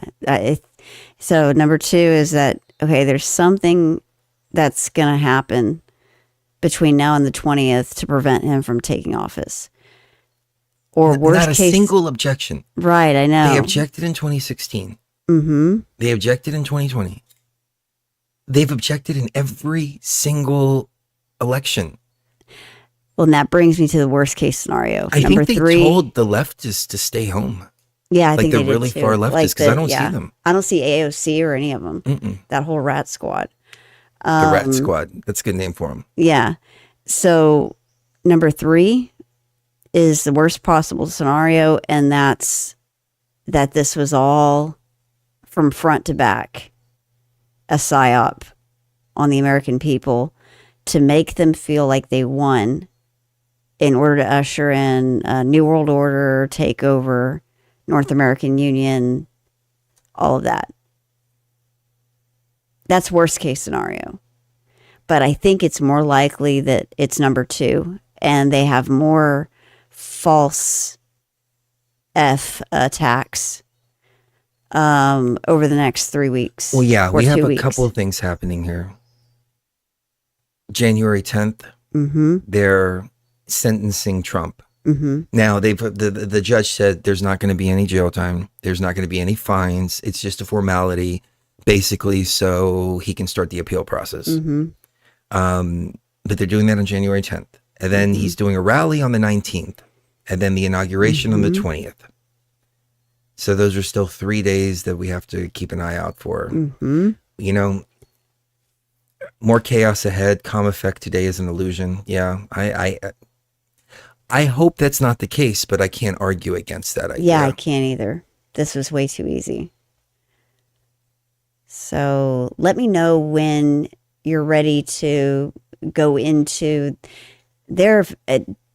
this day of the year in the Gregorian calendar has always seemed to coincide with very important events throughout history that are relevant to what we're seeing today. Do you want me to?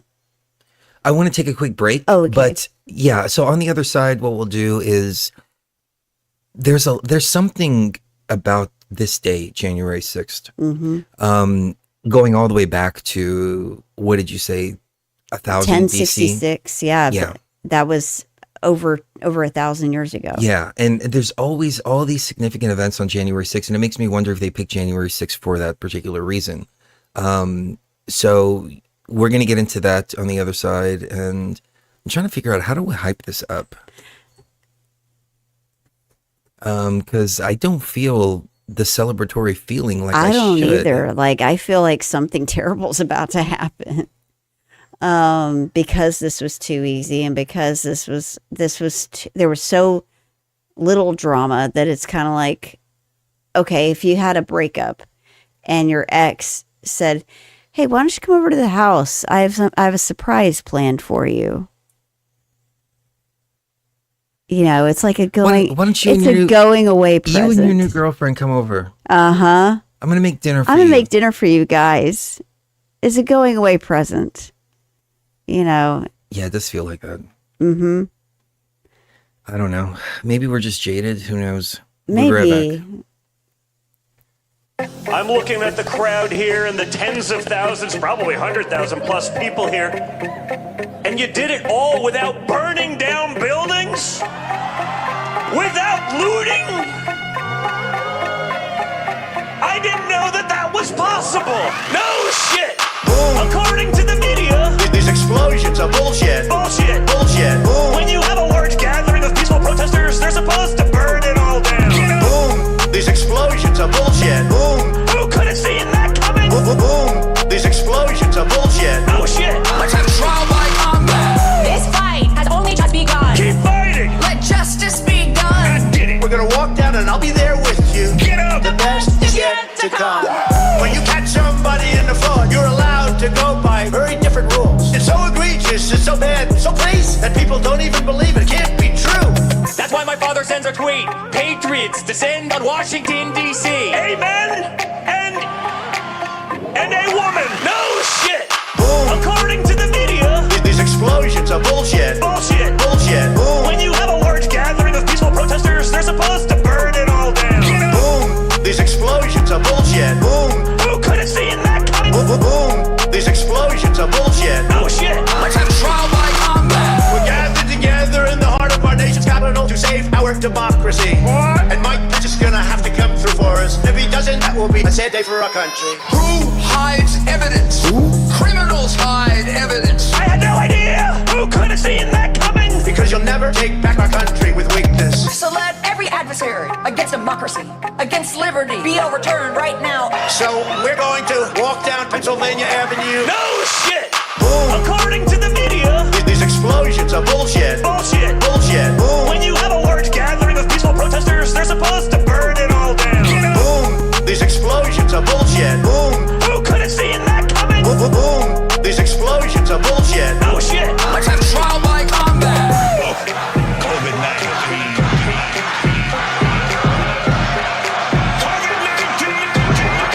No shit. Boom. According to the media, These explosions are bullshit. bullshit. Bullshit. Boom. When you have a large gathering of peaceful protesters, they're supposed to burn it all down. Boom. These explosions are bullshit. Boom. Who could have seen that coming? Boom. Boom. Boom. These explosions are bullshit. No shit. Let's have trial by combat. What the fuck, bro? 3 days ago, FBI releases new footage of the pipe bomber from 2021. Mm-hmm. It's funny how they can find the little old lady with no yeah. problem that was walking through the red ropes. Mm-hmm. But this guy here, we don't know where he is, Yeah, what he's just doing completely escaped. at the DNC headquarters. That's How much you want to bet he's ridiculous. Antifa? Oh, absolutely. Yeah. Or BLM. Either BLM or Antifa. 100%. They've always got the grainiest videos too. Uh-huh. They could see inside your house. Yeah, and they can and they could find you if you've got some illegal substance. Mm-hmm. But if you're putting a pipe bomb in the DNC headquarters, they just can't figure that one out. That's a head scratcher. Oh my God, that's too much for them. You know, that's way beyond their pay grade. That's ridiculous. Well, I got to say that last time it was a lot funner. Well, not funner as in fun, but it was a lot more interesting. Well, sitting on the sidelines eating popcorn, it was funner. Yeah, exactly. But that wasn't even fun. It was infuriating. It was actually infuriating to watch this play out in front of us from an outsider's perspective. I mean, I'm sure the people there were infuriated too, but it was infuriating because we saw people with backwards MAGA hats. It was the ones with the backwards MAGA hats, it seemed, that they were not there for Trump, and they were not there. No, we called it out. We showed it. We showed you. Yeah, we showed it all. This guy's BLM, this guy's BLM, this guy's BLM. This guy's Antifa. And then sure enough, that's exactly what it turned out to be. Yep. John Sullivan. You know what? I was uploading that 12-hour broadcast to Patreon right before we started. Oh, really? And I accidentally closed the window after it was like 98% done. Oh, no. I know. You have to do it again. I got to do it again. Anyways, let's get into some historical facts about January 6th that don't have anything to do. I mean, some of them might have to do with the United States, but interesting things have happened on January 6th. They have to do with coronations, revolts, and things like that. So starting in 1066 CE, following the death of Edward the Confessor on the previous day, the Witan, which is what it used to be like it was a pre-parliament in the UK. They called it the Witan. And if you ever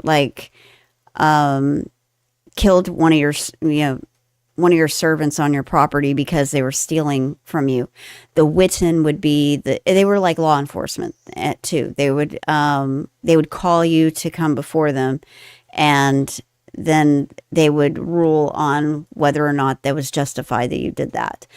So the Witan would also be involved in choosing who was going to be the next king. This was before the laws of succession were implemented in Britain. But the Witan met to confirm Harold Godwinson as the new King of England. Harold is crowned the same day, January 6th, sparking a succession crisis that will eventually lead to the Norman conquest of England. So obviously, there were a lot of people that didn't want Harold Godwinson to be the new king, and they wanted somebody else.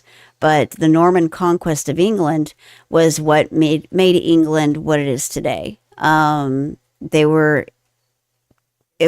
conquered and taken over, and that's also kind of when the anti-witchcraft, pro people burning at the stake things started to happen after the Norman conquest.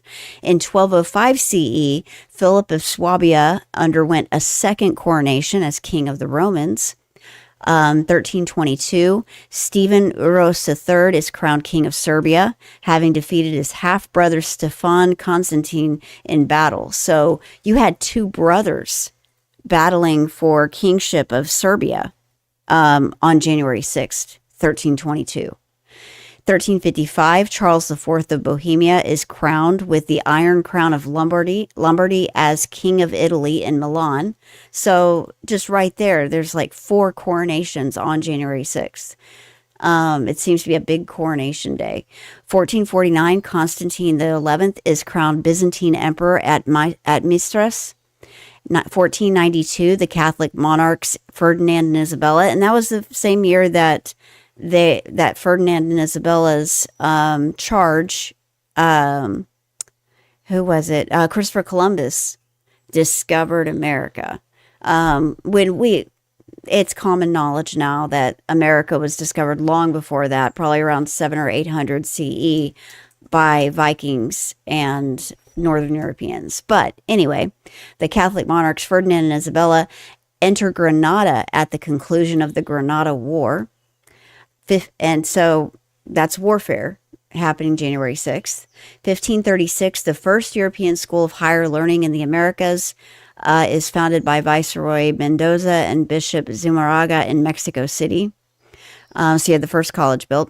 1540, King Henry VIII of England married Anne of Cleves. And that was actually more important than just a marriage, because back then he had just proclaimed himself the head of the church in England in 1533, I think it was, when he was trying to marry Anne Boleyn.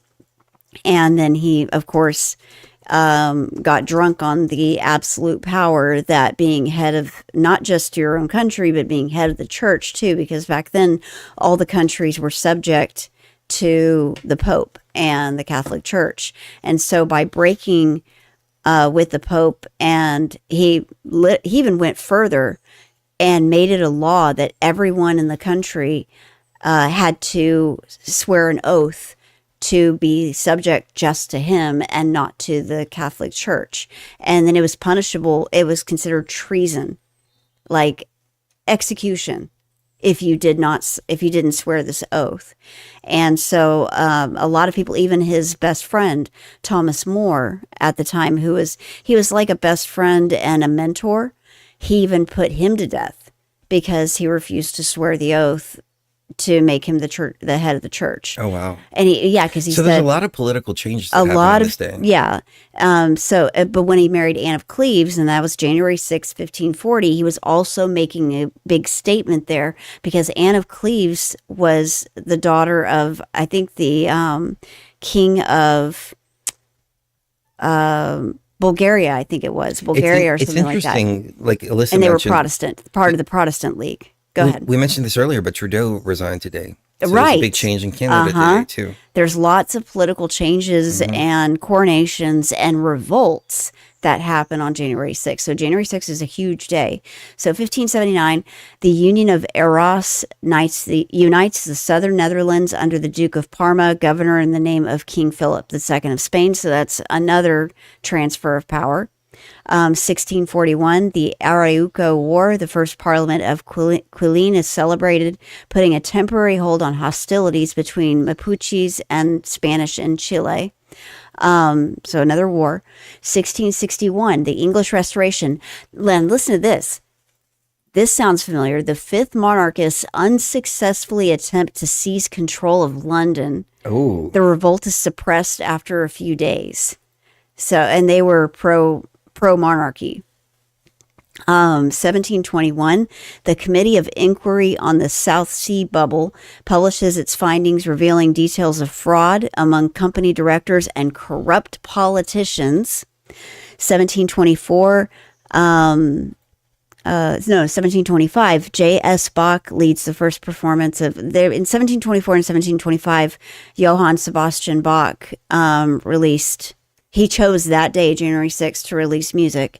1781, in the Battle of Jersey, the British defeat the last attempt by France to invade Jersey and the Channel Islands. 1809. The combined British, Portuguese, and colonial Brazilian forces began the invasion of Cayenne during the Napoleonic Wars. 1838, Alfred Vail and colleagues demonstrate a telegraph system using dots and dashes, which was the forerunner of Morse code. 1839, the night of the big wind, the most damaging storm in 300 years, sweeps across Ireland, damaging or destroying more than 20% of houses in Dublin. So that's environmental stuff. 1847, and we're having weird environmental stuff going on now, which we talked about a few days ago, but I won't go over it again. 1847, Samuel Colt obtains his first contract for the sale of revolver pistols to the United States government. So government's arming themselves on January 6th. 1870, the inauguration of the Muskeverein in Vienna, Austria, another coronation. 1893, the Washington National Cathedral is chartered by Congress. The charter is signed by President Benjamin Harrison. Interestingly enough, the New Orleans attack on January 1st was targeting the New Orleans Cathedral, which is the oldest church in New Orleans and kind of the center of that area. So in 1900, the Second Boer War, having already besieged the fortress at Ladysmith, Boer forces attack it but are driven back by British defenders. 1907, Maria Montessori opens her first Montessori school and daycare center for working class children in Rome, Italy. 1912, New Mexico was actually admitted to the Union as the 47th U.S. state on January 6, 1912. Oh, interesting. 1912, on January 6, 1912, German geophysicist Alfred Wegener first presented his theory of continental drift. So that whole idea was released on January 6th. 1929. Oh, this one's interesting. King Alexander of the Serbs, Croats, and Slovenes suspends his country's constitution, starting the January 6th dictatorship. So that's interesting how they try to say that Trump did that in 2020. But anyways, 1941, U.S. President Franklin D. Roosevelt delivers his Four Freedoms speech in the State of the Union address. I asked the internets what the Four Freedoms speech was, and this is what it said. And this is what I got from it. The Franklin D. Roosevelt's Four Freedoms speech, delivered on January 6, 1941, during his State of the Union address, outlined a vision for a world founded on fundamental human rights. At the time, World War II was raging, and the U.S. was debating its role in the conflict. FDR used this speech to rally support for aiding the Allies and to articulate a broader vision of global peace and security. The key points of the speech. Number 1, defense of democracy. Roosevelt emphasized the importance of defending democracy against the growing threats posed by authoritarian regimes. He called for increased military production to prepare for potential involvement in the war and to assist nations already fighting fascism. Number 2, economic security. He stressed the need for economic stability at home to ensure the nation could adequately support its defense efforts and maintain social cohesion. Number 3, the Four Freedoms. Roosevelt outlined 4 fundamental freedoms that he believed should be universally protected. Freedom of speech. Freedom of speech. The right to express opinions without fear of retaliation or censorship. Freedom of worship, the right to practice any religion or none freely and without persecution. Freedom from want, the right to economic security, including access to necessities like food, shelter, and a decent standard of living. And freedom from fear, freedom from fear, the right to live free from war and aggression with the ultimate goal of global disarmament. Number 4, moral imperative. Roosevelt framed these freedoms as not only American ideals, but as universal rights essential for global peace and stability. He sought to inspire Americans to see their role in defending these freedoms worldwide. The speech helped build public support for the Lend-Lease Act, allowing the U.S. to provide vital aid to the Allies. So it allowed us to get into the war without getting into the war and without sending our own guys over to get killed, which didn't happen until after Pearl Harbor. The 4 freedoms later influenced the creation of the United Nations and were enshrined in the Universal Declaration of Human Rights. It remains a cornerstone of Roosevelt's legacy, embodying his vision for a just and secure world. So, continuing, 1946, the first general election ever in Vietnam was held. 1947, wow. Yeah. I didn't realize so much was happening on January 6th. 1950, the UK recognizes the People's Republic of China on that date, January 6, 1950. The Republic of China. See, it was China. Did you know that China was actually a republic before it became communist? Mm-hmm. It was an actual republic. That's how it happens. And the Republic A republic is difficult to keep. You got a republic if you can keep it. If not, it's going to turn into communism. Well, yeah, that's exactly what happened. When the UK recognized... And then they'll call it the Democratic Republic. Well, or the People's Republic. Uh-huh. The People's Republic. And so in 1950, the Republic of China was still active. The Republic of China was still active in 1950. But on January 6th, the UK recognizes the People's Republic of China, communist, which severed diplomatic relations with the UK completely. Like, the Republic of China was pissed off about that. Of course they would be. You know, you're recognizing a communist takeover of our country. And so they severed diplomatic ties with the UK as a result. 1951, the Korean War. January 6th was the beginning of the Ganghwa massacre, in the course of which an estimated 200 to 1,300 South Korean communist sympathizers were slaughtered. 1960, National Airlines Flight 2511 is destroyed in midair by a bomb while en route from New York City to Miami. So there's a terror attack that happened on January 6th, a real one. 1960, the associations law comes into force in Iraq, which allowed registration of political parties. 1967, Vietnam War, the U.S. Marine Corps and ARVN troops launch Operation Deckhouse 5 in the Mekong River Delta. 1968, another airplane crashed in, it looks like Russia. 1969, another plane crash on January 6th. In the U.S. 1974, in response to the 1973 oil crisis, daylight savings time commences nearly 4 months early in the United States on January 6th. 1974, another plane crash. 1989, Satwant Singh and Kehar Singh are sentenced to death for conspiracy in the assassination of Prime Minister Indira Gandhi. The 2 men are executed the same day, so they made sure they were executed on January 6th. 1992, the president of Georgia fled the country as a result of a military coup. 1993, Indian Border Security Force units kill 55 Kashmiri civilians in revenge after militants ambushed a BSF patrol, but they chose January 6th to do that.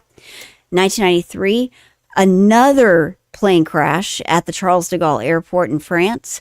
1994, U.S. figure skater Nancy Kerrigan is attacked by an assailant hired by Tonya Harding. Oh, interesting. That happened January 6th. I didn't know that happened on January 6th. Uh-huh. Exactly. 1995, a chemical fire in an apartment complex in Manila, Philippines, led to the discovery of plans for Project Bojinka, which was a mass terrorist attack that they had planned. So I'm wondering if they're going to uncover plans like that today. 2000, the last natural Pyrenean ibex, Celia, is killed by a falling tree, thus making the species extinct, which isn't that important. But 2005, Edgar Ray Killen is indicted for the 1964 murders of Cheney, Goodman, and Schwerner during the American Civil Rights Movement. 2005, a train collision releases about 60 tons of chlorine gas in South Carolina. 2012, 26 people are killed and 63 wounded when a suicide bomber blows himself up at a police station in Damascus. 2017, 5 people are killed and others injured and 6 others injured in a mass shooting in Fort Lauderdale. Wow. 2019, 40 people are killed in a gold mine collapse in Badakhshan province in northern Afghanistan. 2019, Mohammed V of Kelantan resigns as the Yang di Pertuan Agong, which is like president of Malaysia, becoming the first. Oh, he was a monarch. He was a monarch which resigned in Malaysia. 2021, supporters of U.S. President Donald Trump attack the U.S. Capitol to disrupt certification of the 2020 presidential It was such a horrible attack, wasn't it? Uh-huh. All these other things we're mentioning are attacks. I mean, this is an attack, quote unquote attack. So isn't that weird how all these things happened on January 6th?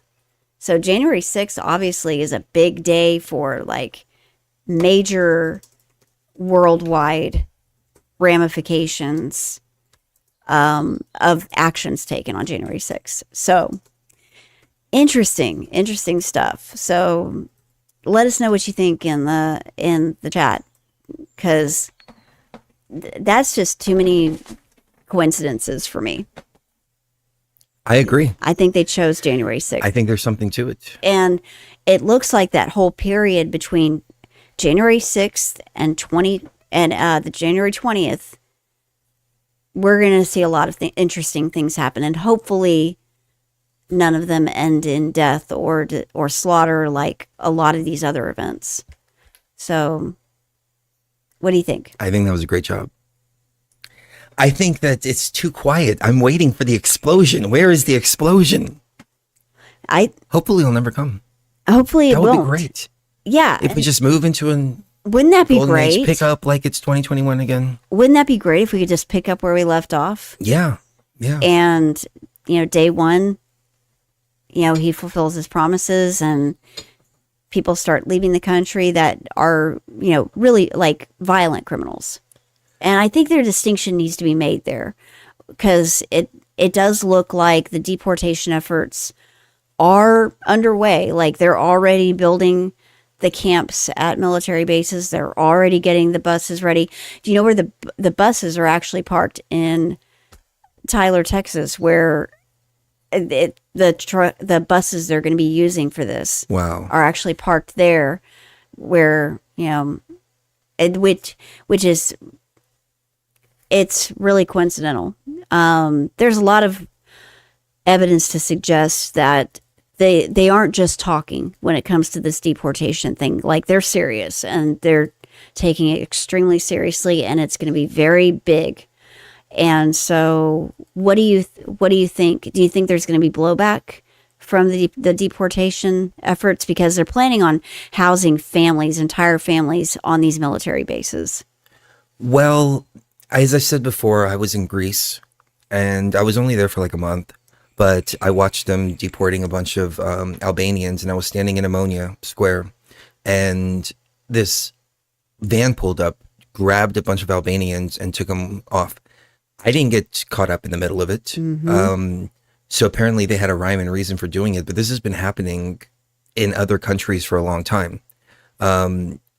What Trump is doing, from what I've been able to read, is he's basically going back to the times of Obama, mm-hmm. when and deporting people like that, because it was one time that at one point in time where you broke a law here. Mm-hmm. And we're not even talking about just coming over. We're talking about coming over, then breaking laws, right? And then you get deported. Like, mm-hmm. It was just standard practice.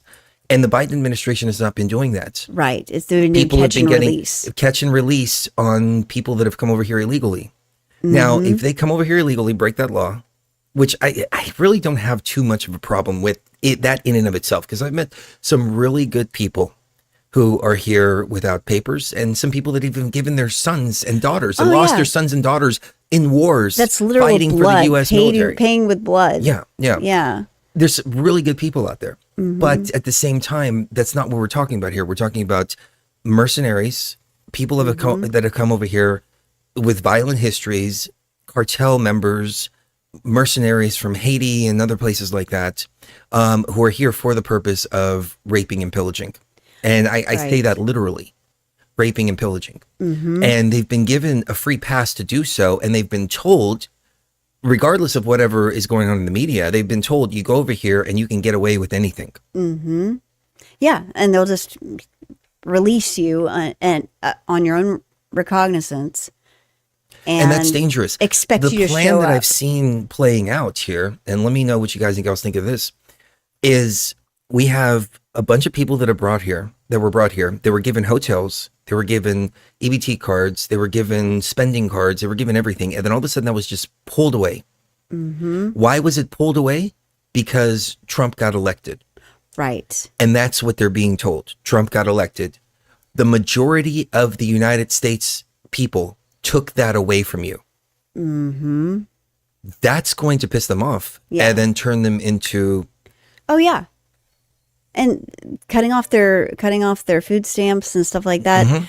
There is nothing that will make somebody angry quicker than taking food out of your child's mouth. People are going to start rising up because all the benefits that they've been enjoying over the last 4 years, especially, are going away now. And if your kid is hungry and you're going to be deported anyway, you kind of have nothing left to lose. And people that have nothing left to lose when their children are hungry may very well do bad things. Right. In response. And there's also, according to Matt Gaetz, there were 5 assassination teams based in the that had come to the United States from elsewhere, just specifically for Donald Trump. And that was, I think, July of last year, but we never heard about them getting caught. We never heard about them looking for these people. So, and I think they have to do with the Venezuelan gangs, Tren de la Aragua, I think is what it's called, and MS-13. But what we're seeing with New Orleans, but especially with the Cybertruck explosion here in Vegas, both of those events were supposedly carried out by U.S. military. And the truck that was used in New Orleans did indeed cross the border recently. It wasn't the suspect that was driving it, but it was an illegal migrant who drove the truck over the border on November 21st.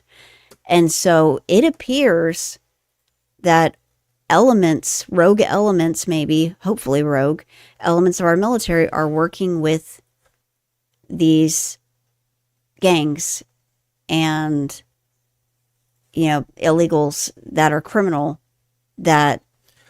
Well, if they need an army to fight a civil war, they've already imported one. And this is what everybody's concerned about. This is what I'm concerned about. That's what I'm concerned about. I don't care about the guy down at Home Depot that's looking for a roofing job. No, I don't care about that. I think that's great. Go for it, dude. Yeah. Exactly. But it's not that. And that's the problem. It's gotten so much bigger. It's like, I don't care about the gay couple down the street. I care about the drag queen Story who is hours. purposefully trying to groom your children. Or, there's or that weird guy on TikTok that's always telling kids to contact him and acting like he's their best friend and telling kids to break off contact with their parents just for voting for Trump. I forgot his name, but... I don't know what his name is, but I know who you're talking about. Yeah, and I mean, just creeps like that.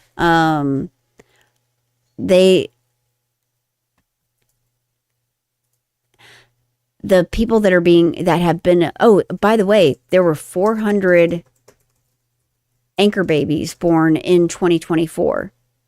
And this is important because the whole idea of anchor babies is that's a long policy that goes back, I think, to the 90s, actually. I think it was the 90s when they passed that. Let me check on that. But can I address something? Yeah, go ahead. Somebody said, remember when Trump said he was going to put Hillary Clinton in jail? That was a lie.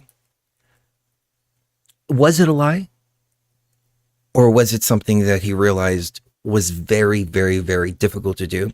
And he had a stack of other things in front of that agenda. Mm-hmm. And the reason I say that is if he truly is an outsider, which, you know, he's been a contributor to a lot of political parties before. He's talked about politics since the 1980s. His views have been consistent since way back then. Mm-hmm. But you actually get into the office, you actually get into the position.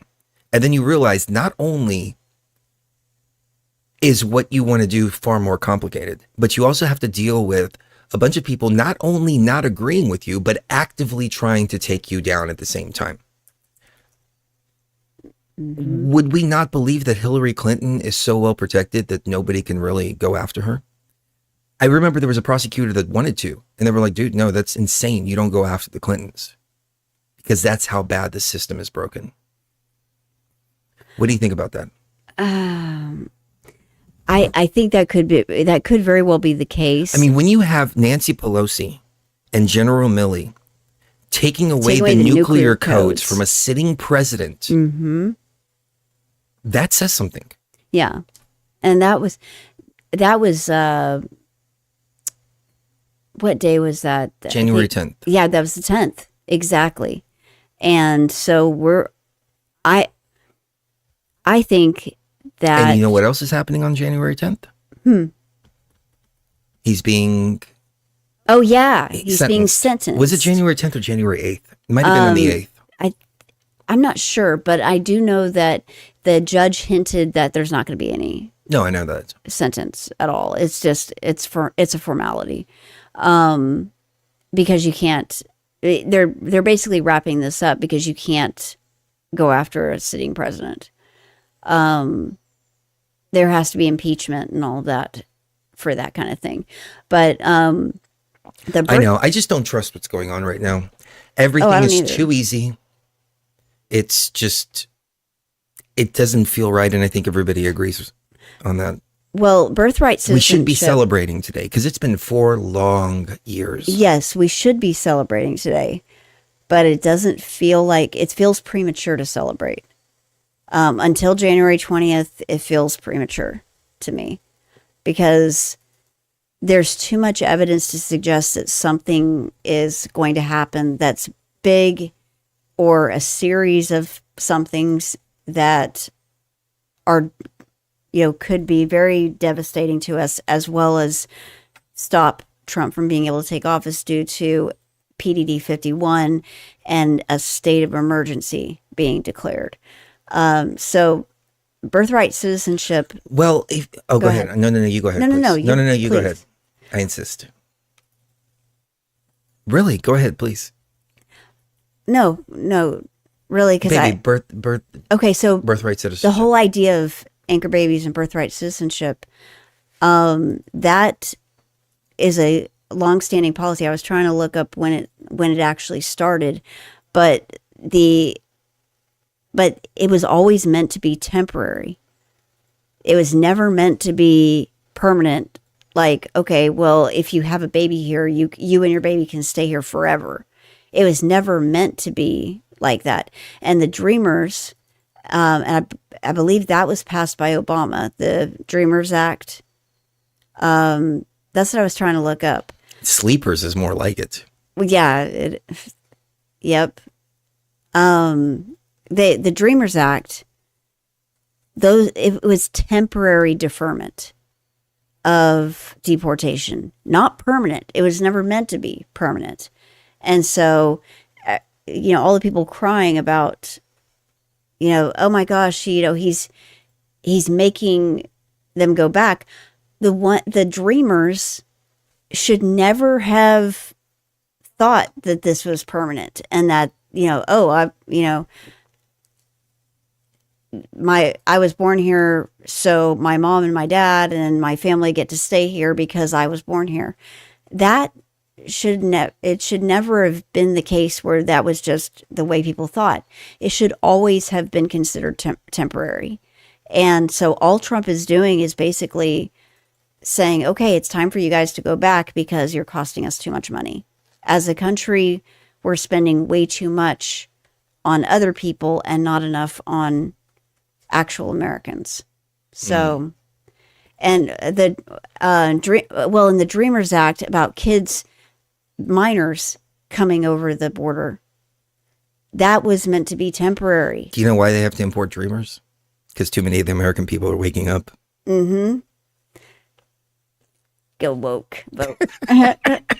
No, not woke. They're waking yeah, up. I know. But yeah, too many Americans are actually waking up, and not the propaganda woke, but actually being awakened to the reality of the situation. So anyway, go ahead with what you were going to say. I don't know. I mean, I get so many thoughts here. What I was going to say earlier is the presidency has always been just kind of a show. The presidents really don't have that much power. No, they don't. So could it be that they're just so confident in their bullshit that they're like, hey, we don't need the presidency, we don't need the House, we don't need the Senate, we have the deep state. Right. It could be. Well, and that could very well be because, I've started to be a little bit more skeptical of Elon Musk lately. And Vivek Ramaswamy, just a little bit more. You don't want a Neuralink? No. I mean, it's tempting. It's really tempting.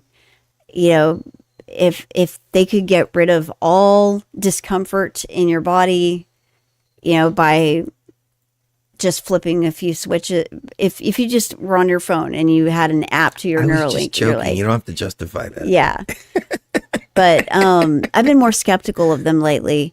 And worst case scenario, if this is a takeover, even if Trump's not involved with it, and it's more Elon Musk and the rest of the technocrats that have said, okay, well, we're going to do like a coup, a silent coup, that makes sense to me. Well, if I know a couple of billionaires. They were millionaires and then turned into billionaires. I know that they play very long games. Mm-hmm. Sometimes their plans will play out over years and they have things mapped out really well. But this has to be a really elaborate plan that cost a whole lot of money for Elon Musk. Mm-hmm. Because he comes in, he switches his support to Trump as soon as the assassination happened. Mm-hmm. He buys Twitter for free speech. He discloses all the deep state's laundry, all of that stuff. He tells the head of Disney to go fuck themselves. Yeah, it's so great. For the entire world to see. And he used that language. It wasn't like even like a roundabout way of doing it. He calls out the BBC. He calls everybody out. And he promotes free speech and he promotes all that. Now, the thing about buying Twitter, of course, you're going to find a benefit to it. And so he's able to train his AI with everything that's on Twitter. And that becomes like predictive analysis. So he can analyze everything on Twitter and then make predictions based on it, which is going to serve him to make more money, which seems like a good business thing to do. I would do the exact same thing too. I mean, it doesn't mean that just because you're doing something to make money, it doesn't mean that it's not also something that's benefiting people. Actually, the best businesses benefit people. So he bought Twitter to preserve free speech, and at the same time, he realized he can make money off it. That seems great. Right. So all of his actions up to this point have been all positive for the people, for the little guy. Mm-hmm. I mean, he even just one tweet, Doge. Yep. People made hundreds, thousands, sometimes even tens of thousands of dollars off of that. Just off of that. Mm-hmm. Exactly. Everything with Elon Musk adds up to he's, like somebody said, a wild card in this. Mm-hmm. Is he? Yeah. I mean, that's the Neuralink. Right. Somebody's going to develop that. So it might as well be somebody that is humanitarian. That's what I'm seeing. Yeah. OpenAI, he was the first one to speak out about it and say, hey, this is bullshit. OpenAI needs to be open. It needs to be open source. People need to be able to see the algorithms. He's pushing for regulation over AI to make sure that AI doesn't intrude into people's lives. Right. That goes against his own interests. But he realizes that there's a bigger danger here. If that's all part of one big long game to take over the world and the government and everything like that, bravo, but I'm just saying everything up to this point doesn't seem to be pointing to it, which is why I still err on the side of optimism. Yeah, me too.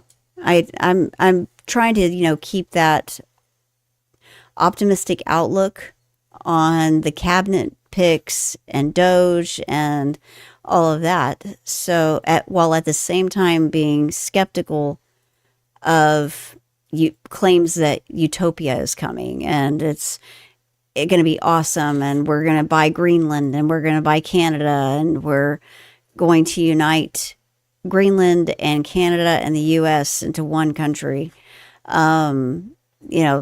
I think that's too optimistic. Yeah. Somebody said, let's talk about Elon Musk H-1B. H-1B is business as normal. Yeah. Like we've been doing that forever. It's like the way that the United States has maintained itself to be a superpower. Which is import all the top scientists and everybody from other countries. Like they'll go to like India and places like that and get the top people and then bring them over here. And India and all these other countries complain about the fact that, hey, you're taking all of our good scientists and everything like that, but it's the individual at the end of the day that's taking the scholarships and paid relocation and everything like that to come to American schools. Well, but it's something that America has been doing for decades and decades and decades. Yeah, somebody asked the question though, if they're so brilliant, why don't they just stay where they are and fix that country? Well, for example, because America keeps them from doing that. That's the whole ploy is America has been doing that to keep other countries down, but it's business as normal. Right. And I don't blame him one bit for wanting the brightest people working for him. There's a lot of them that would be working for the communists in China or Russia if they didn't work for us.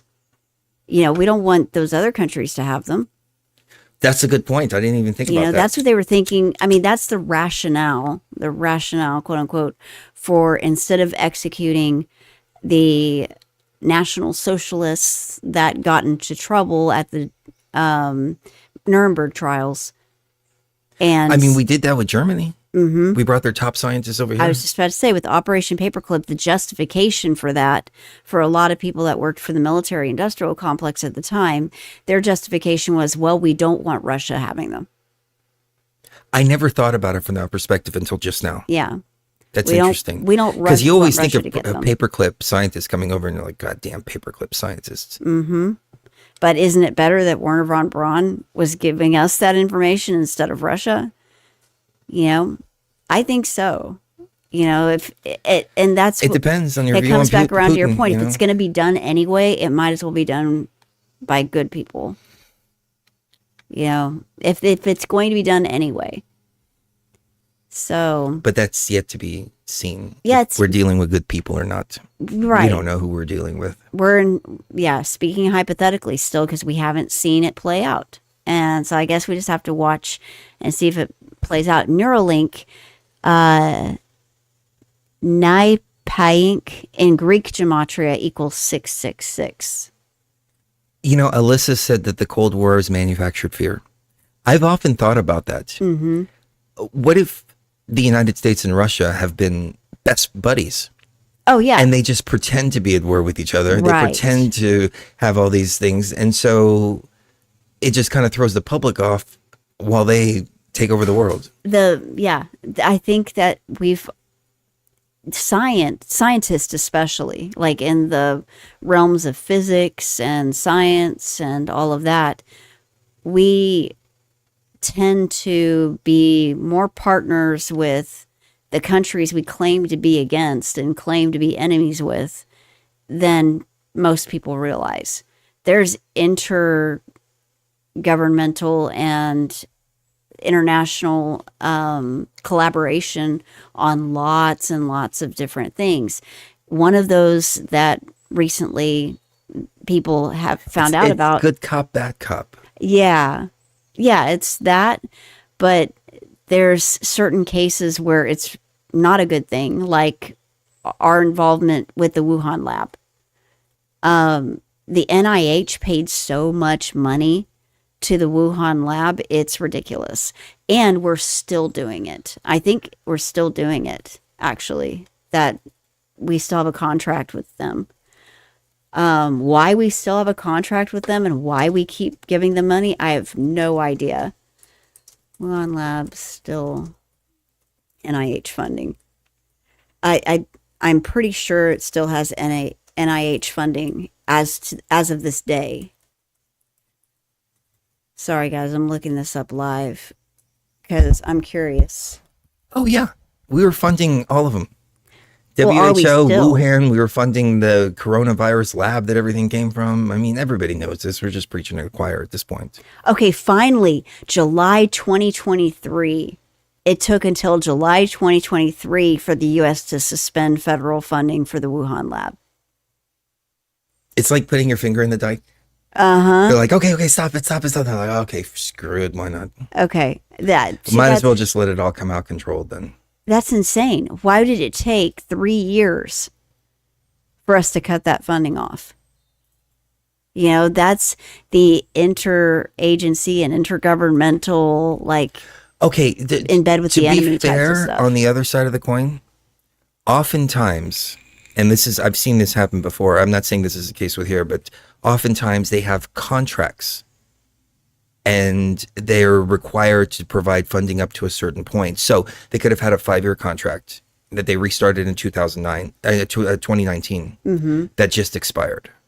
Well, yeah, or that would be 4 years. Yeah, it would be 2018 to then. So it could be something like that. So you have to look beyond the veil as far as that goes to see if there's anything backroom like that. Because I think I remember that was one of the arguments people were making, as a matter of fact, around this case. And they were saying, well, no, the funding's not going actually to the same research, but we've already promised them all this money. But I think after something like that, though, that should be a violation of the agreement. I mean, I'm pretty sure there was some kind of agreement saying you won't cause a global pandemic and we'll go ahead and fund your research. If you cause a global pandemic, then I think that's ground for having your research pulled. Yeah, I mean, so. They're trying to convict Trump on just accidentally, what they claim, valuing Mar-a-Lago too high, according to them. But you cause a global pandemic. That's like, no, it's okay. Oh, that's fine. And here's your check for next year. Right. You know, according to, which source is this? I'm sorry. Tech and Science magazine. It says Fauci was untruthful to Congress about Wuhan lab research, new documents appear to show. The National Institute of Health has denied funding studies. And this was back in, I'm sorry, I'm looking at a PDF, so it's kind of weird. It was in 2021, and they're saying that Fauci lied. The National Institute of Health has denied funding studies that it would make coronavirus more dangerous to humans after it was accused of doing so following the release of research proposals. The documents were obtained and released by The Intercept on Tuesday after it launched an FOIA lawsuit. Richard E. Bright, Board of Governors Professor of Chemistry and Chemical Biology at Rutgers University and Laboratory Director at the Waxman Institute of Microbiology, told Newsweek that these documents show unequivocally that NIH funding cuts off, but it says Fauci, the director of the National Institute of Allergy and Infectious Diseases, NIAID, which is part of the NIH, told Congress in May that the NIH, quote, has not ever and does not now fund gain-of-function research in the Wuhan Institute of Virology. It turns out that was bullshit. Ebright said the documents make it clear that assertions by the NIH director, Francis Collins, and the NIAID director, Anthony Fauci, that the NIH did not support gain-of-function research or potential pandemic pathogen enhancement in Wuhan are untruthful. GOF research involves modifying a biological agent like a virus so that it becomes more active. For obvious reasons, GOF research on influenza or coronavirus has been the subject of substantial scrutiny by the NIH's own admission, as it potentially makes the virus more dangerous to humans. Not all GOF research is equally dangerous. Some types, for example, modify bacteria to produce insulin to treat people with diabetes. What the NIH has denied is funding GOF research that would make a coronavirus more dangerous, such as by improving its lethality or transmissibility. In 2014, the NIH said it paused funding for gain-of-function research that was, quote, reasonably anticipated to confer attributes to influenza, MERS, or SARS viruses that would make them more transmissible to humans. Speaking to Newsweek, Abright said this appeared to be false by his interpretation of the documents released by The Intercept. Multiple sections of the grant proposals and grant process reports make it clear that the grants funded gain-of-function research of concern in Wuhan. So, yeah, it was a complete and total fabrication. Fauci lied so many times. We already know. We don't all have of that. beat that drum again. Yeah, we don't need to. But just letting you know, I mean, this is the kind of stuff that instead of funding our enemies abroad and helping them create weapons against us, let's bring the best and brightest over to this country and have them just work for us. You know, just an idea. Just an idea. I know that there were a bunch of clandestine labs in California and places like that. Uh-huh. That were Chinese owned. There were Chinese police stations. Chinese police stations. Cropping up in New York, Houston, Texas, places like that. Everywhere. Everywhere. Yeah. Yeah. We need to talk about that. We haven't heard too much from China lately. No, we haven't. And that's making me a little bit nervous. Well, on that note, I think we should wrap it up. Okay. I didn't sleep last night. Yeah, I didn't sleep either. This was non-eventful. It was non-eventful so I'm far. glad. If something does happen, though, we will come back on the air and let you guys know. No, I think today's going to be a quiet day. I think today's going to be quiet. I think we need to look out for January 8th, Mhm. January 10th, January 19th, and January 20th. Yep. So, yeah. Yep. Thanks for hanging out with us. I'm glad that it was non-eventful. I'm glad too. I'm Yeah. breathing a sigh of relief. Yeah. So kiss the one you love right now. You never know the last time it's going to be. Was there anything else from the little twin? Nope. I think that's good. And everything else I'm going to save for other shows. So. All right. Love y'all and see you even further. Beyond the Veil. Beyond the Veil. Get some rest.